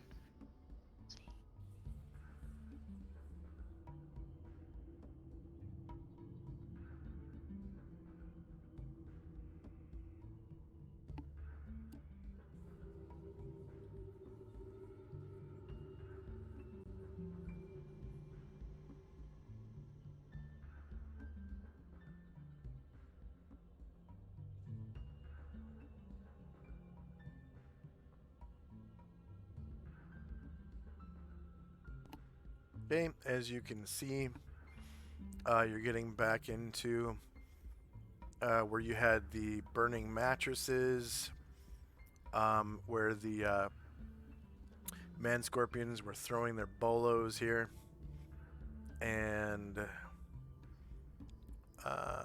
these were javelins, I think. A couple of them threw javelins. That'll be the end of my movement. You can smell the burnt mattresses and whatnot wafting down the street from ahead. Being burnt out for days, they're giving off that charred smell. This street seems to be littered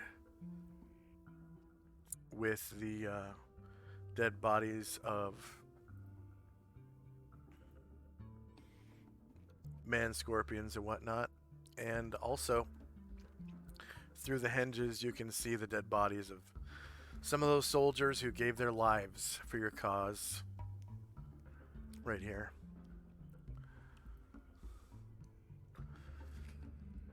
And for some reason, I have light up ahead. That's so weird. I hate that. I really hate that. Okay. Tenzi and Company. Continue moving forward.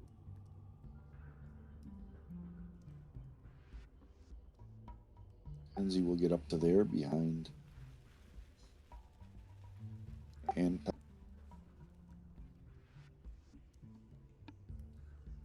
Asheville will go to there and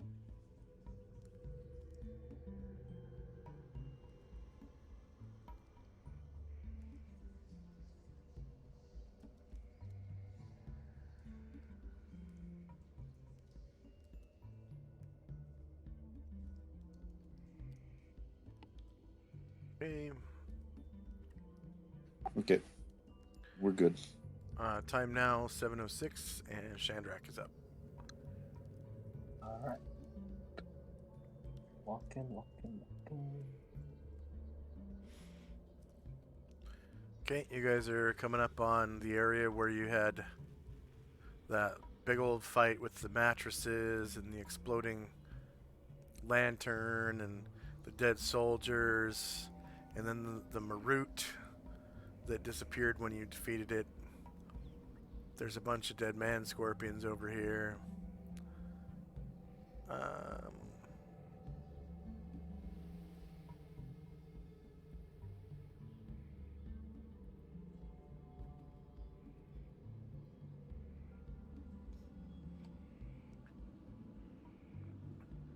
You Oh, it's all killed Chandrak. Sorry. a Beatizu down here. All right, Asher and Couple of them. Company. Alright, as we get closer to the bell.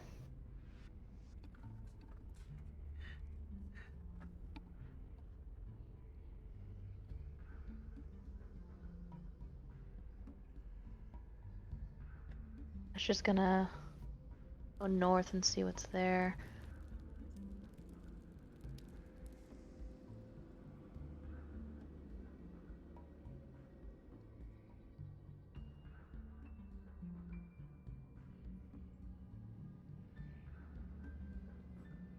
The end of her movement. Okay. None of her You can companions see know she's no. a Sorry. Go ahead. petrified bush here, and another one barely over here is in your line of sight. And you see the corner of another tower right here. And this is the tower that has the bell in it, I believe. Yeah. None of her companions know she's gone north, so they just know she was going to the bell, so that's where they'll finish. And that'll be it. Okay. Tenzi and Company.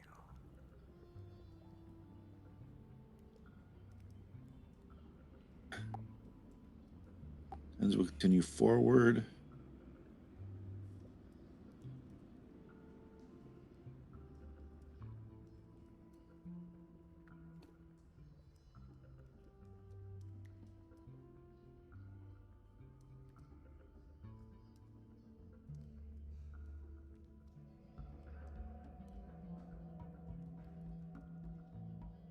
Stopping there. Asheville will stopping there, and then Musashi will stop here.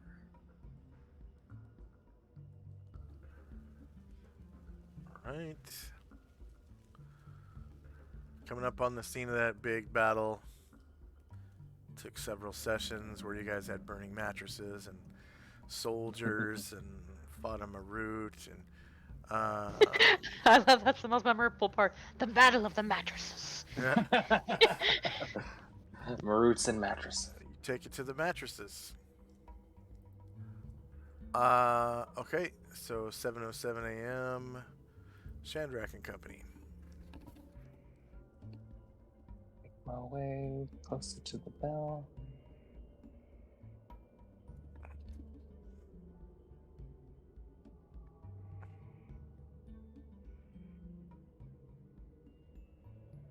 And Shandrak will say, yes, here we had our big battle. I believe it was north of here somewhere.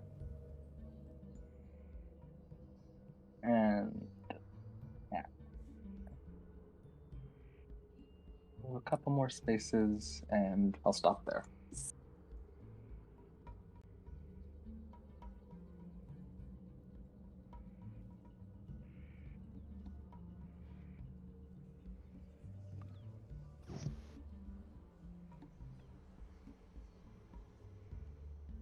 And that'll be all. Okay. Asher and Company. I'll start picking our way through a little more carefully.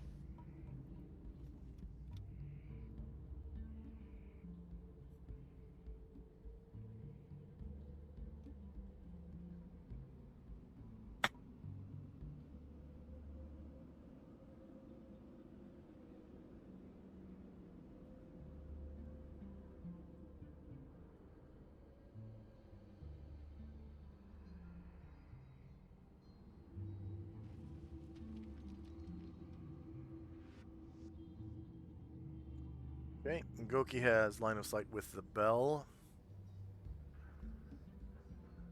By the light of her necklace.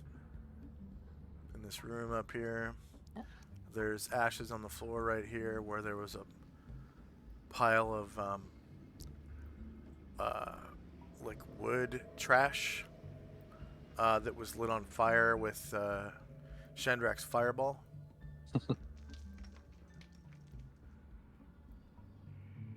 And that, well, they heard Shandrak say it was probably north, so they can make an educated guess now and start heading north.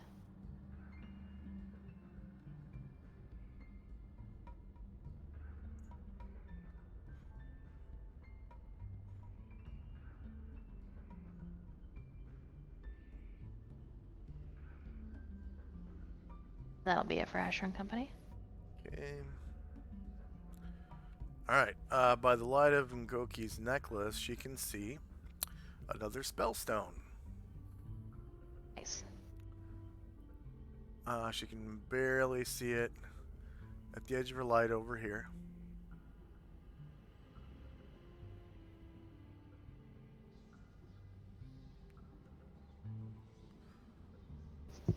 Asher is passing through a alley that has metal trash in it.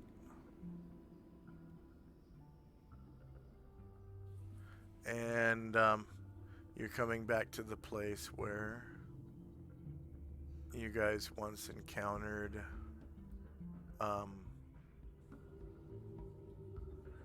hook horrors right here. There's a bunch of dead hook horrors on the floor.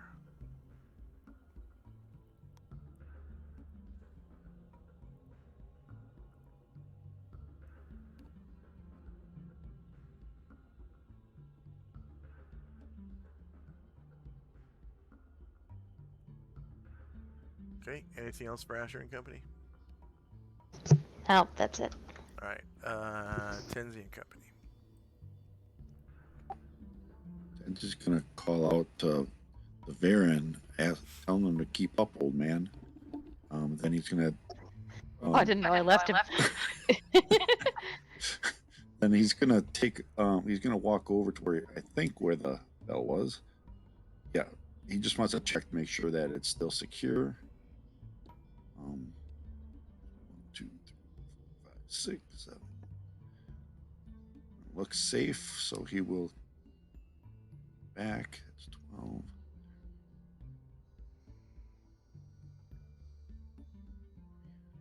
4. Go up to there.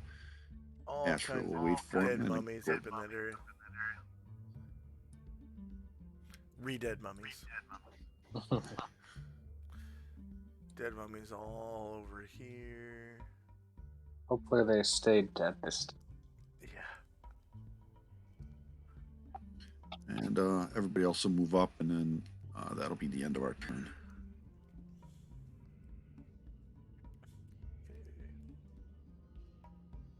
Time now is 7:08.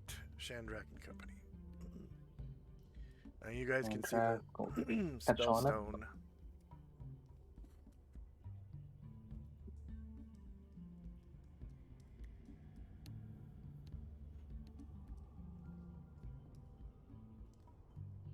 Right up here. And remember, reading spellstones is like a scroll. It takes 1 round. What's a spellstone? Spellstones are stones that have carved writings on them in the arcane tongue. Hmm. And they're recordings of spells, Hmm. All right. arcane spells. And that'll be Chandrak's turn for now. All right. Asher and Company. Right, Asher kind of recognizes this place a bit. She's gonna move forward just a little bit to see. Yeah, that she verifies that's not really what she's looking for, so she's gonna backtrack.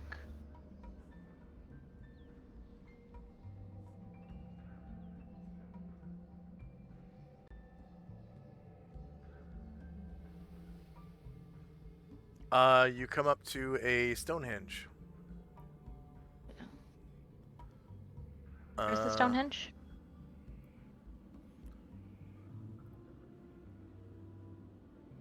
Right up here.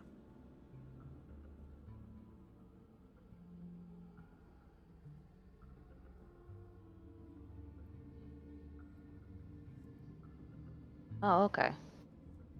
Never mind. She would not have backtracked. Okay, so that was one. Got her there. Oh, that's where the hook horrors were, right? Yeah, the hook horrors are right here. Okay. And the Stonehenge is up here. Alright, she'll check it out a little bit more.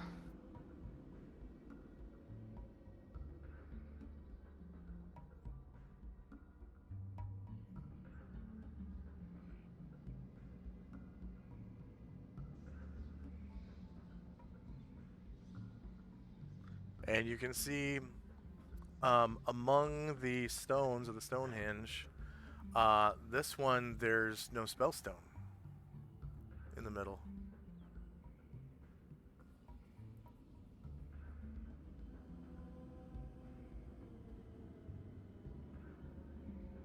Roll dex. Alright. That's attacked.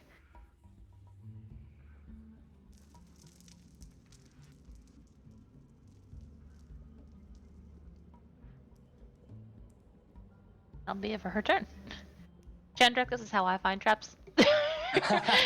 Yep. Yep, spike pit trap. So you're walking along, and same thing as earlier. You feel the ground and the sand drop out from beneath your toes, and you kind of whoa and wave your arms. You know, you do one of those cartoon off balance things, and almost fall in, and you kind of pull yourself back and rock back on your heels and regain your balance and get to where you're flat-footed on the sand again, and it looks like it's a long way down. 20 feet with spikes at the bottom. And anything else for Asher and Company? No, that'll be it, because... Well, hold on. Let me see. I guess they will go more north.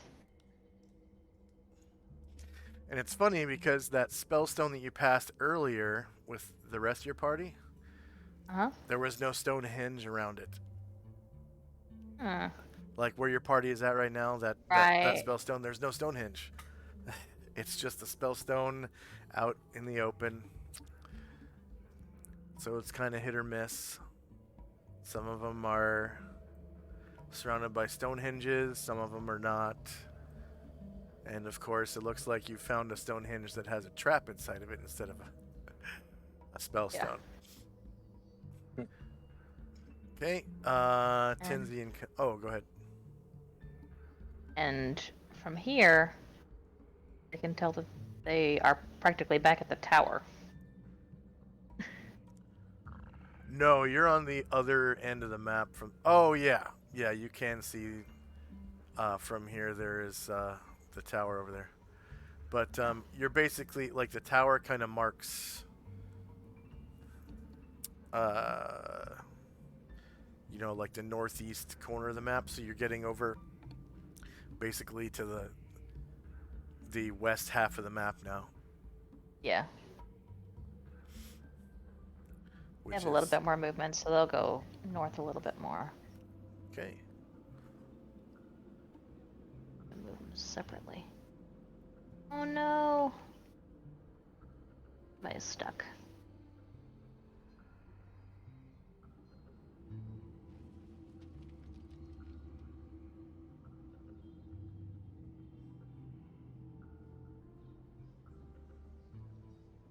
Oh, Brian Druid stuck. Maybe Varen too. Yeah, Brian Druid is, and Varen, yeah. Thank you.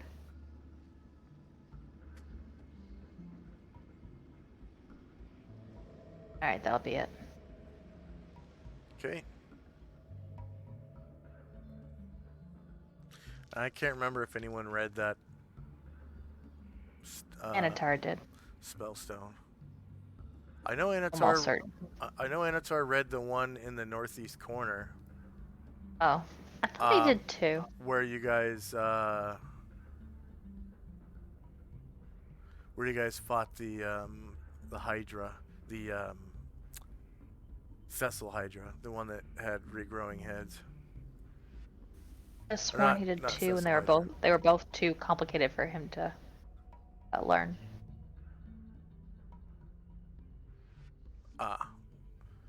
Yeah, I think they are.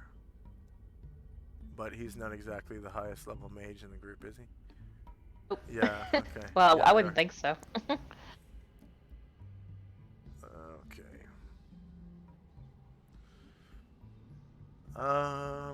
Tenzi and Company. We'll move forward following Asher's party.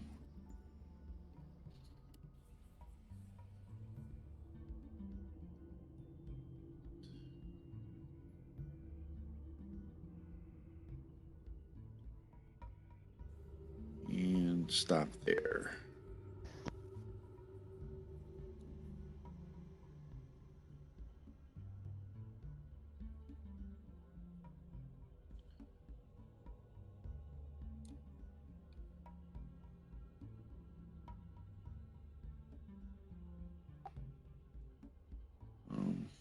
So we can see that Stonehenge or Spellstone.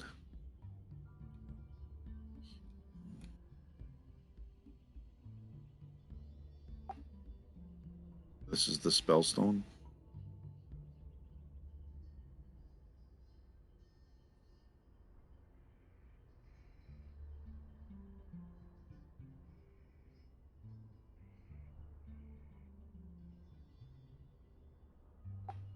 Can you guys hear me? I can hear you. I hear you. All right. And then we'll just stop there.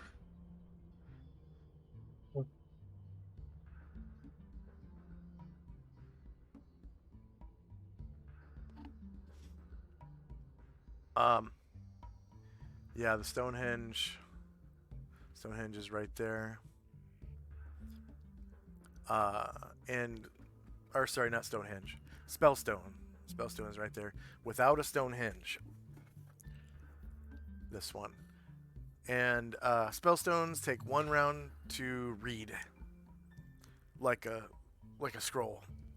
But if you learn a spell off of it, you have to roll for pages. Just like learning from a scroll. So it's basically a scroll that doesn't move. And you can't cast off of it like you can a scroll. Hmm.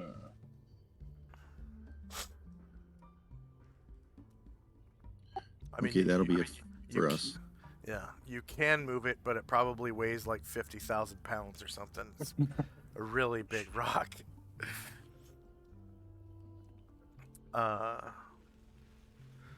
Okay. Time now is 7:09, and Shandrak and Company. Jack will come up. And when he sees it, he'll want to walk up to the spell stone. Okay. Want to see if he can try to read it. Okay. You can cast Read Magic if you have it memorized. Oh, okay. Oh, sorry. Never mind. I have to take a note.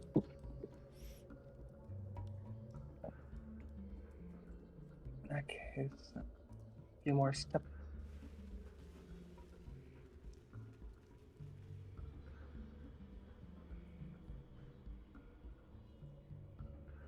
Yeah. And that'll be my turn. Okay. Asher and Company. Asher rolls her eyes and she's going to check out this opening to the northwest.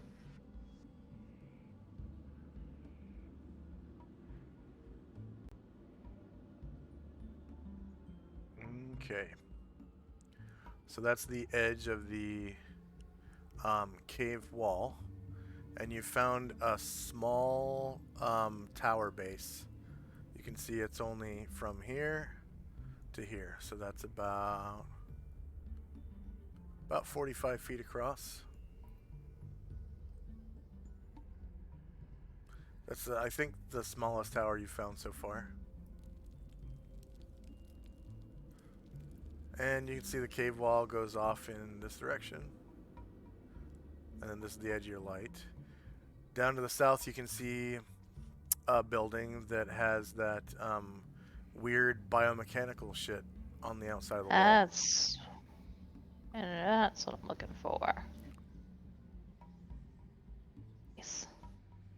Oh, she's got 4 more.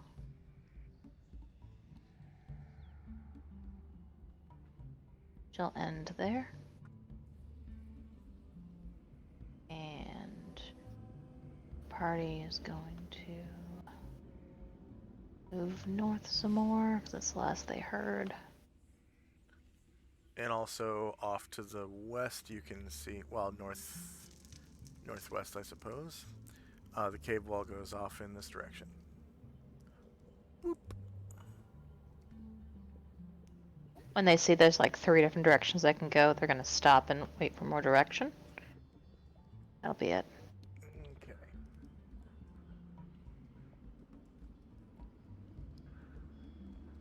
Tenzi and Company. You can see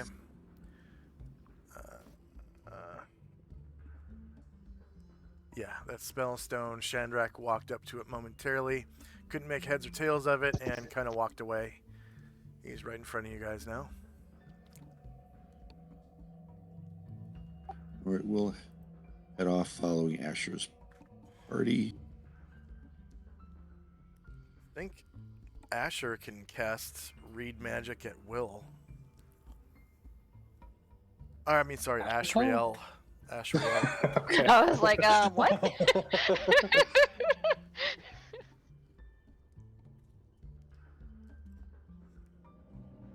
It was either Read Magic or Detect Magic, or maybe both. I don't remember.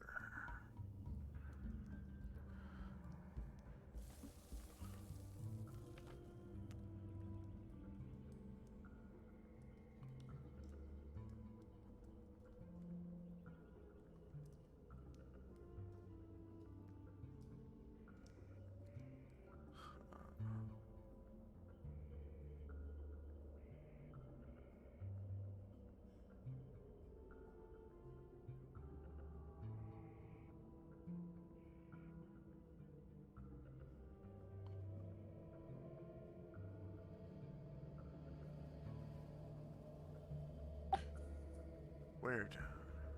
You got I could do. I think the only thing he got was this. He can do dispel magic 7 times per day. At first level, Gathanon PCs have 20% magic resistance and are immune to death spells. They also have the following spell-like powers, usable once per round at will. Comprehend languages, detect, Oh, yep. detect evil, the special Asimon version, detect magic and read magic, once per round at will.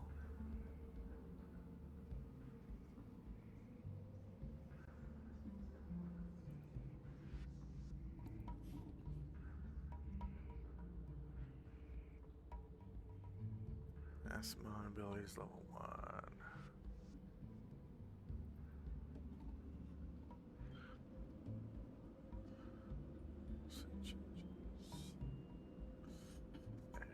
Go. I just fixed that typo where it says detect, or they can cast detect mill. I copied it straight out of the book, so There is grain nearby. it PDFs. Detect Magna. Detect Magna. PDFs are when you copy and paste out of a PDF. Sometimes the symbols and letters get jumbled or turned into other symbols or letters. Yeah. And apparently I didn't read the whole paragraph when I copied and pasted it, so that's fixed. So Tenzi and Company Yeah, we moved up. moved up. You can see Stonehenge at the northwest. To the east.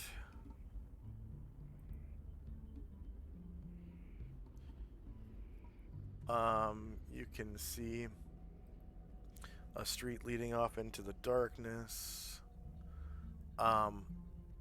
There's an opening to the building to your east, right about here. So, like the north door. And you pass by a pile of metal rubbish on your way through the alley. Okay, time now is 10 after 7, sorry. Shandrak and Company. Just thinking about that rock and making my way towards the group.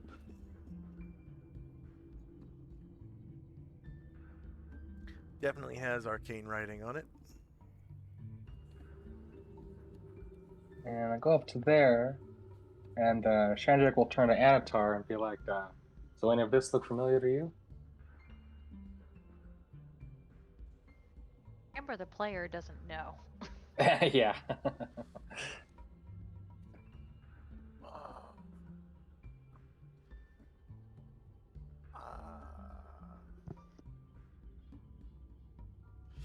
He goes, yeah,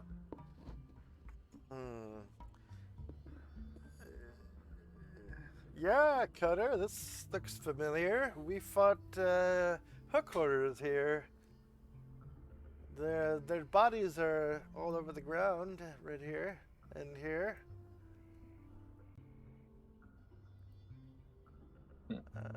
1, 2, 3, 4, and 5.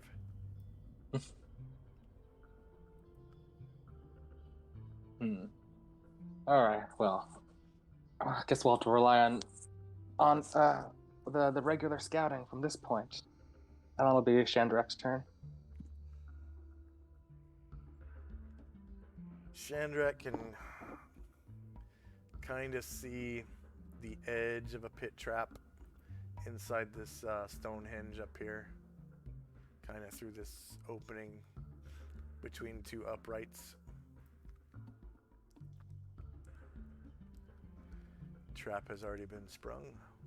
Okay. That's wrong. Asher and Company. She's gonna make her way to this.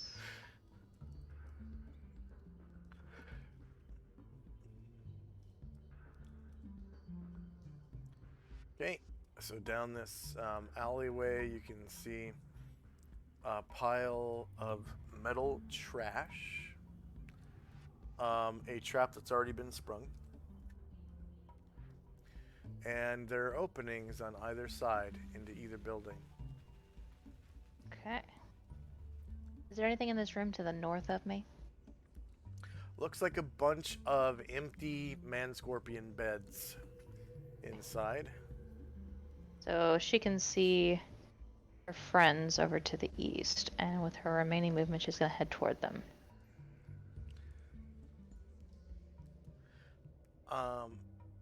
And she stops there. Is there anything in this room?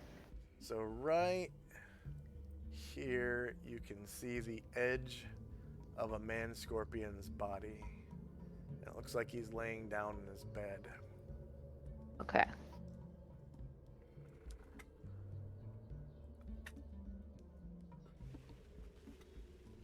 It's going to be the edge of her movement. She is going to become visible.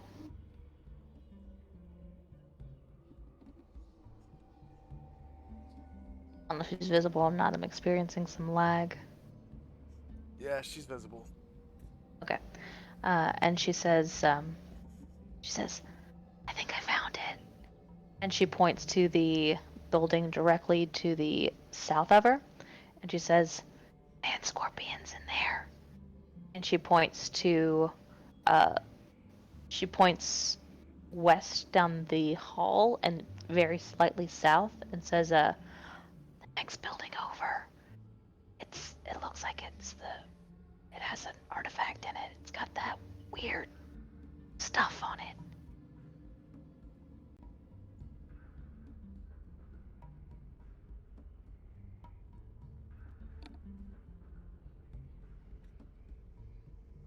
Both, Jack gives a thumbs up.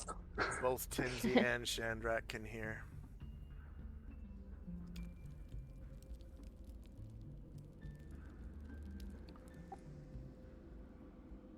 Tenzi whispers, "Can you see if there's anything else inside the artifact building?"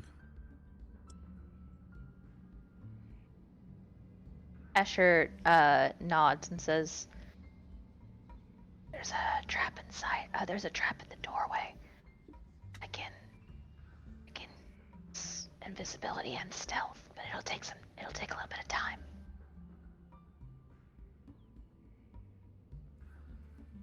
All right. Well, we'll watch this doorway in case they wake up. That'll be it for Asher.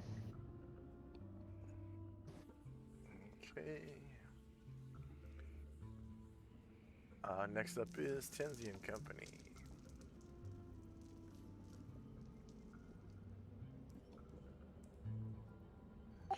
Right. Musashi will move to here.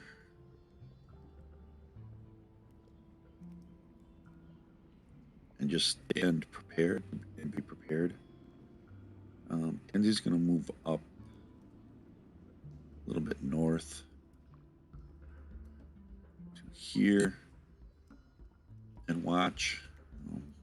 See if anything comes from the north in this area.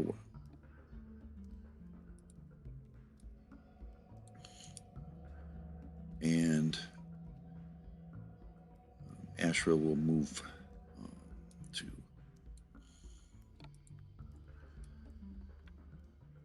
here just to watch so nothing comes from the east. That'll be it for us. Okay.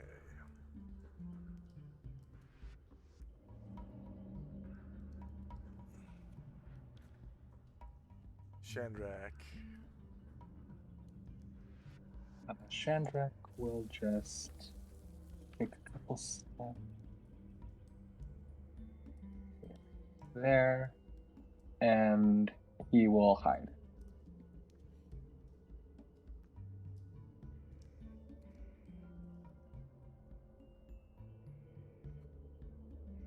Okay. Go ahead and turn your token invisible.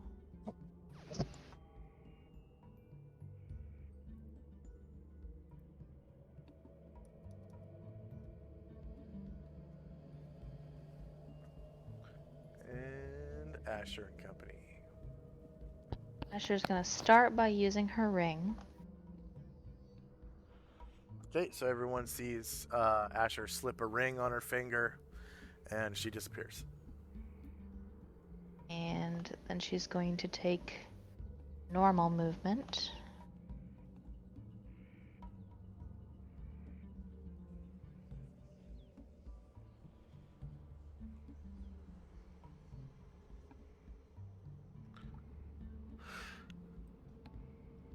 To here. And looking around to, or actually to here. And as she gets behind this pile of metal trash, she is going to attempt to hide in shadows. Okay. You can see mummies in this room. Oh, she can see it. Okay. Yeah, I can.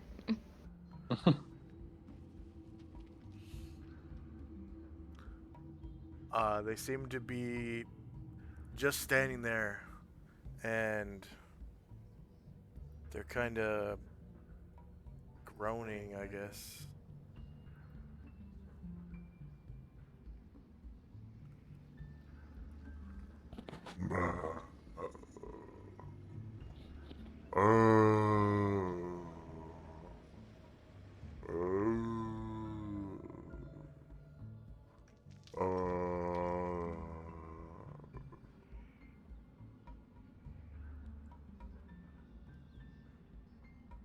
That'll be it for Asher. Because hiding in shadows ends her movement. Yep.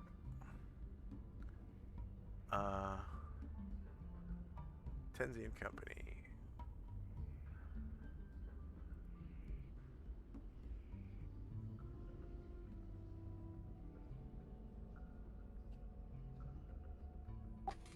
We're just going to wait.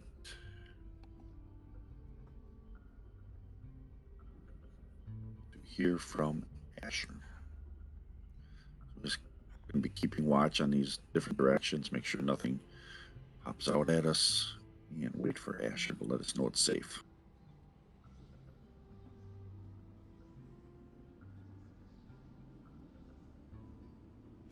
Who's carrying the wasp scepter?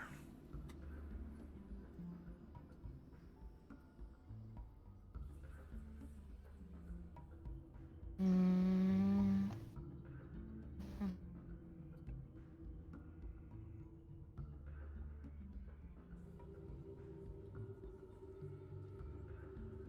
Didn't Chandrak pick that up? One Did I? Oh no, I picked up the wand. I don't think I picked up the wasp scepter. We picked up one at one time, but maybe we left it by the bell. Because we broke off that tuning fork or whatever. I've got wand with cube, sphere, and cone on end held by Chandrak. Yeah, that's not the Oh, wasp that's scepter. different. That's the different. Okay. magic wand at the dais. Okay.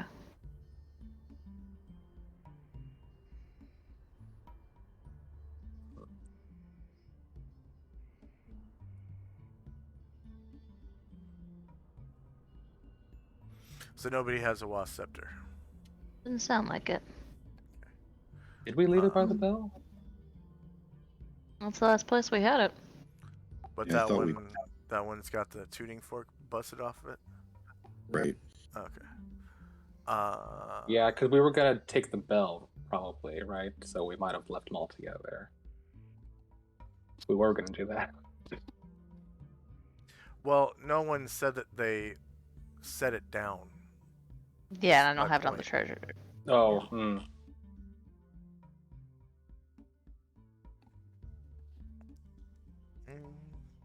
Okay. Tenzi and Company. Anything? Yeah, no, we're just guarding, Okay. waiting for Asher. Chandrak. Yep, just pressing against the wall and waiting to see if I hear anything from Asher. Okay, Asher. Asher's going to attempt to move silently. She'll go 1, 2, 3, 4. And she'll turn and start counting mummies.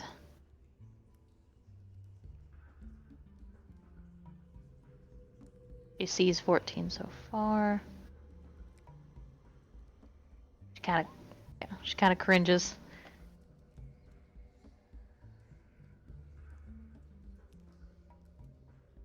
Or she can get while trying to move silently.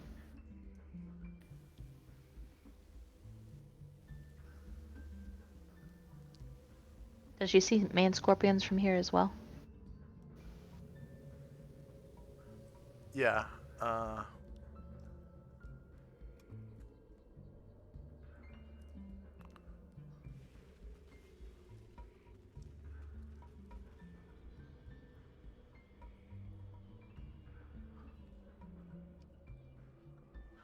All right. So you make it over the trash, and you get to the other side, and you're actually in the trap right now. So I'm just gonna move you over.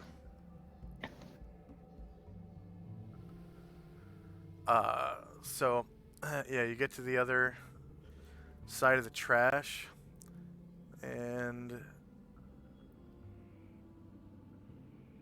the hell? There we go.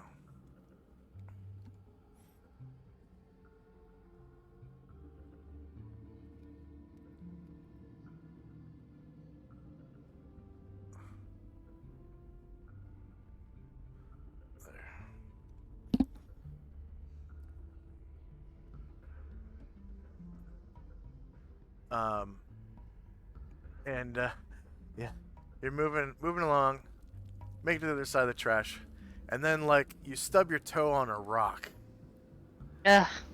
and you're like ah, and all these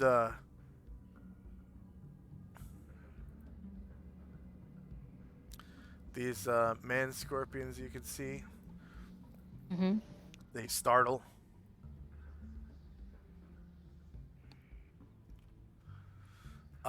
And the zombies turn and all look at you. Or at least in your direction. Yeah. Asher claps a hand over her mouth.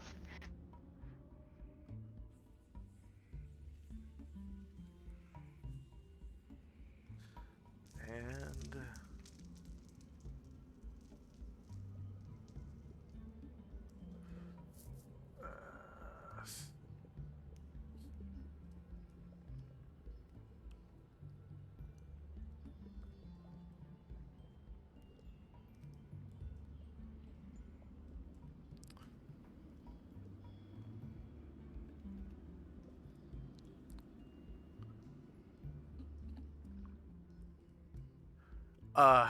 yeah, they all startle, and the mummies all kind of look in your direction, and that's it. And you notice this one looks different than the others.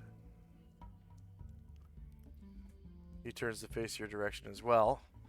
He's kind of scanning the area. What is it? Shift Z. He looks like that. So regular mummies look like this here. And he looks like this. Like he's royalty or something. Just covered in gaudy jewelry and a headdress. And all that. Still mummified like the other ones, but he's a lot more decorated. Okay.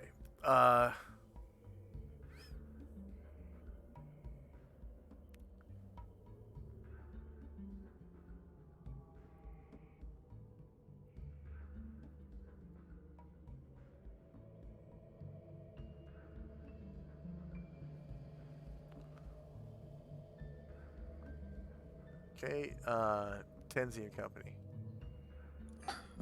Would any of us have heard her cry?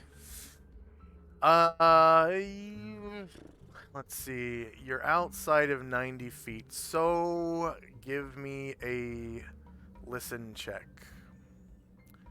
Actually, let me measure.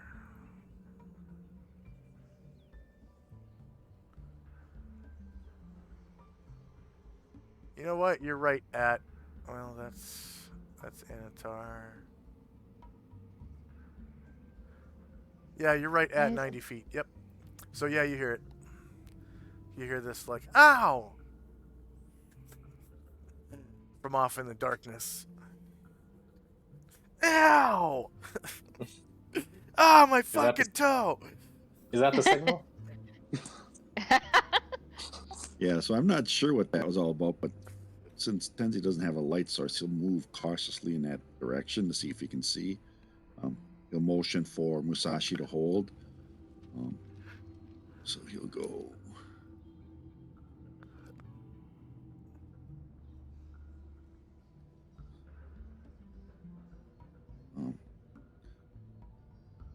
And he doesn't see anything yet, so. No. So we knew there was a trap somewhere, so he's just going to go to here. He doesn't see anything, so he'll just stop there. Right And at the Ash edge of your light, you saw some trash right here. Wood trash. Okay. All right, he's just going to stop there, and then Asho's going to move up to where Tenzi was. Okay.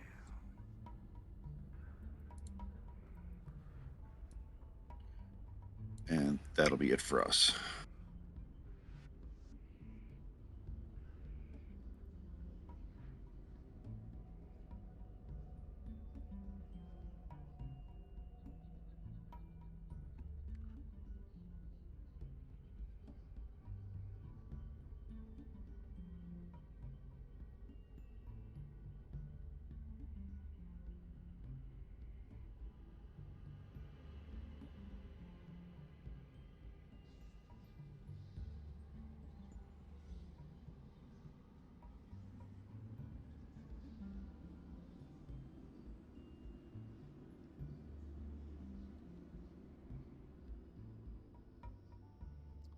Last one before I have to go.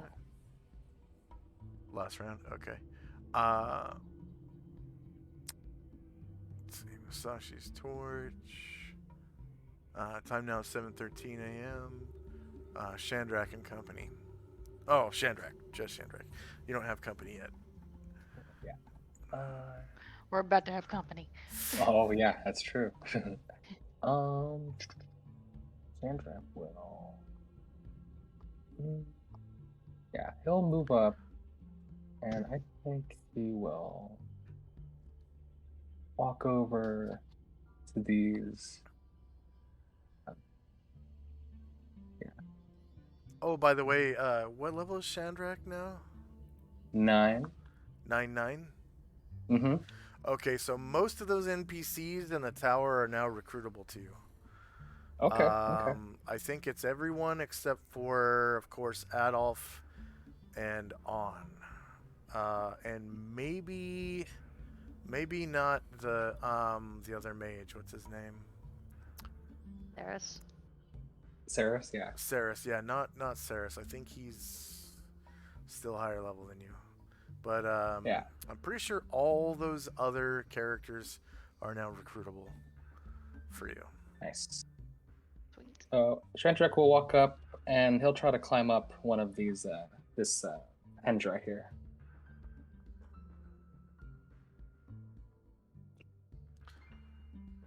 So remember, if you move farther than 4 squares, it pops you out of stealth. Yeah, that's all right.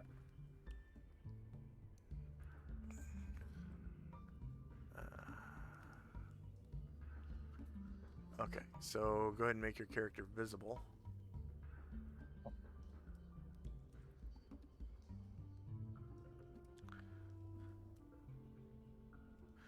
All right, so down in this house, you can see a pile of wood trash. It's covered in, wood lice, termites, stuff like that. And then you can't really see what's beyond this wall or inside of this wall here. You can see that there is a trap that has definitely been sprung within the center of the Stonehenge, north by northwest of you.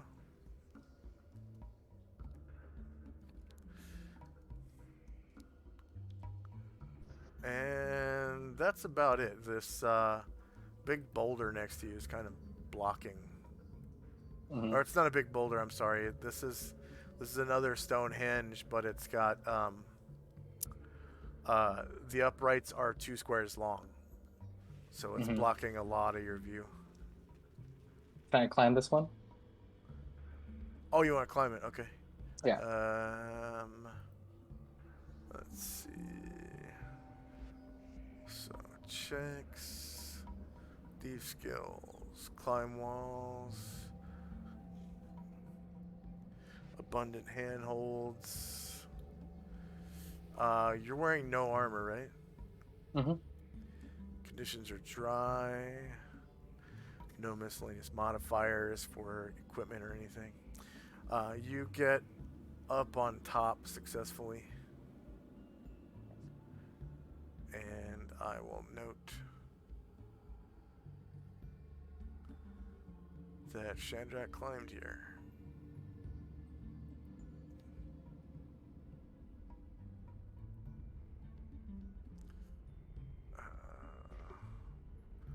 Next.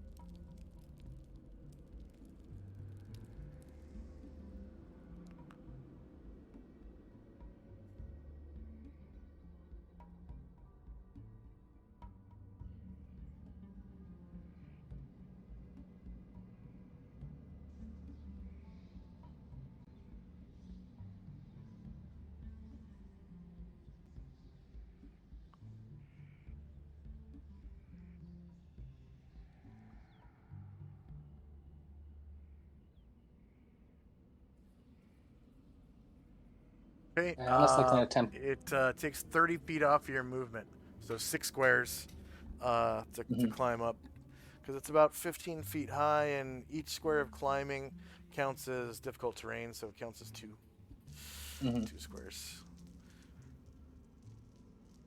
So that's 6 squares off your movement, and you're on top of it. Okay. And if I can, I'll hide. If not, that'll be all for my turn. Yeah, you can hide.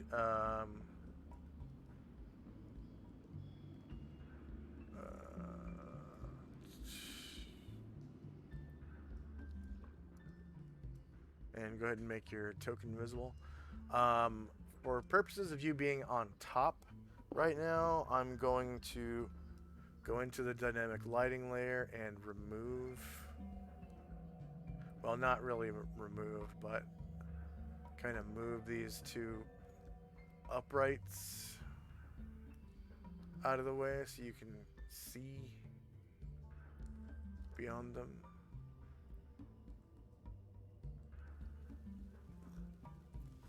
Um,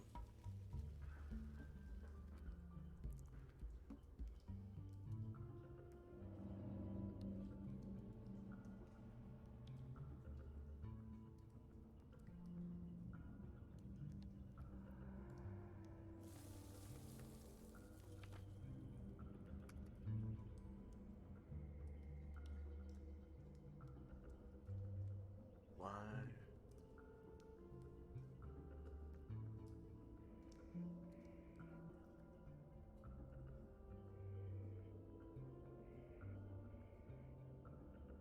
There. Nice. So now you can see a little bit more.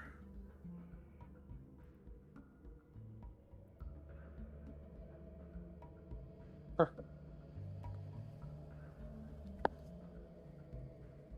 I'm experiencing lag too. It's weird. I shouldn't be, because I have animated graphics turned off. All right. So you can see that the edge of this building, across the way down here, is covered in biomechanical shit that the man scorpions excrete.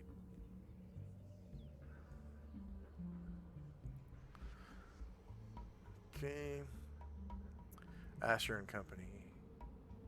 Since she failed her move silently check, is she no longer stealthed, just magically invisible, or is she still stealthed? She is still magically invisible. Not stealthed, Because okay. yeah, not hiding in shadows anymore. Alright then, so she's gonna take her normal movement. And I did roll the saving throw for the greater mummy to be able to see you. So from there she can see what she wanted to see, if there was another entrance to there. And there was. Back around.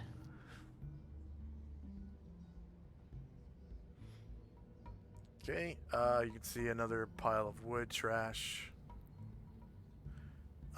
As you pass by the doorway, of course, you could see the cone, Mm-hmm. the resonator inside of the house there, on this like altar-looking thing.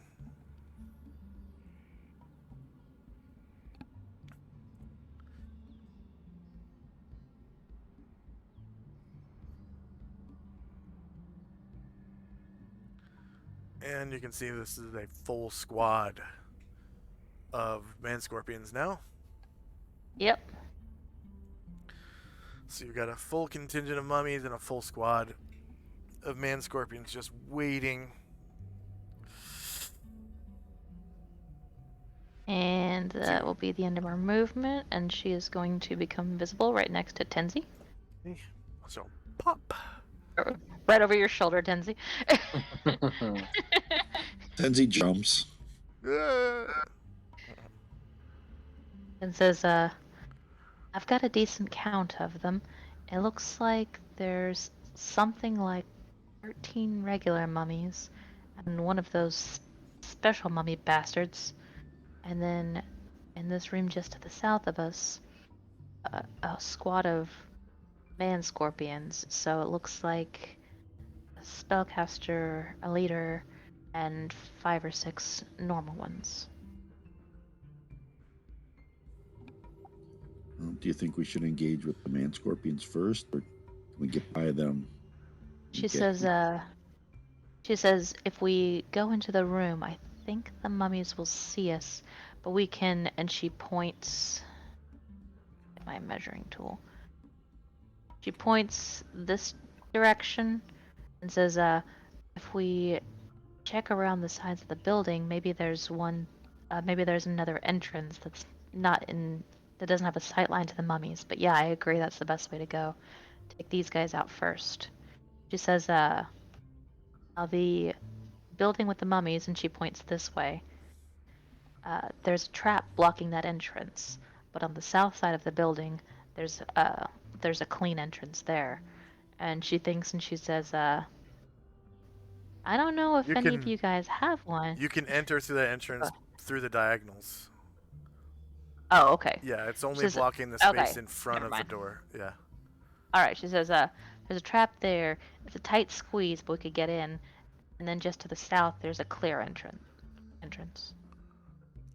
Yeah. I agree. Let's see if there's a way into this building. She thinks, and she says, actually, we could probably just punch one if we wanted to. It doesn't look very sturdy. Out of sight with the mummies.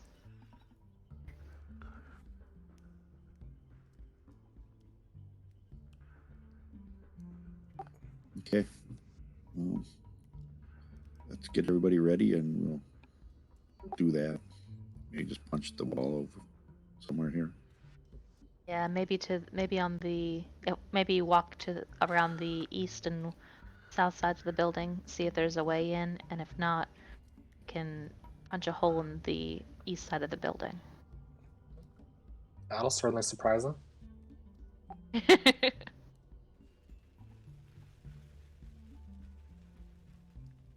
Okay. All right. Tenzi and Company. So we'll Tenzi will move.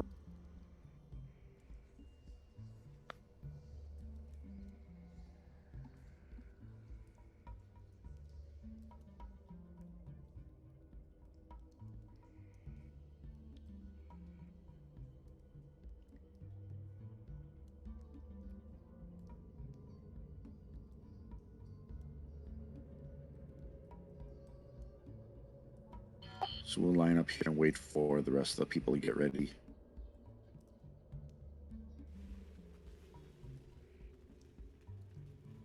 And that'll be the end of our turn.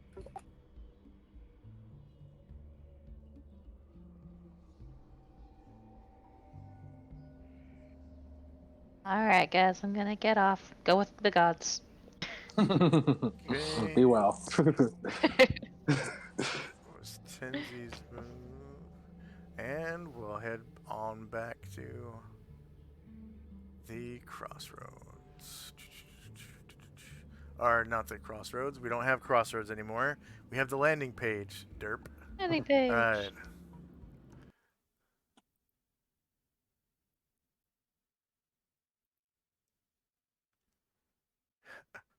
Yeah, the homepage used to be this page that was a crossroads. I don't know if you ever saw it, Shandrak. It's better. The crossroads? No, I've only seen this page. Okay. Bye, guys. See you next week. Alright, have a good week. Did anyone gain a level? Nope. Okay, so this is a rare occasion where we only have, roughly half a session. It all balances out though because we've gone over by, 2 or 3 hours many, many times in the past. For sure. If you want, we can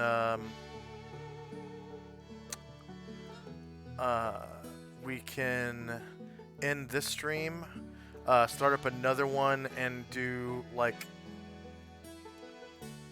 2 hours one shot in the Gronar sewers where you guys left off last week. We'll switch out Amber's characters for Michael's characters, of course. I'd be down for that. Okay. How about you, Michael? Yeah, that's fine. Okay. So for our viewers, we're going to be right back with a one-shot. It's going to be a real short one-shot, 2 hours. So this is going to be the end of session 372. I'm going to retitle the stream, and then we'll continue on with that. It was supposed to be a one-shot, but it ends up now being like a 4-shot, I think. 3-shot. 3-shot. All right, so we'll be right back. Nobody gained a level or anything? Nope. Okay. All right, so viewers, we'll be right back.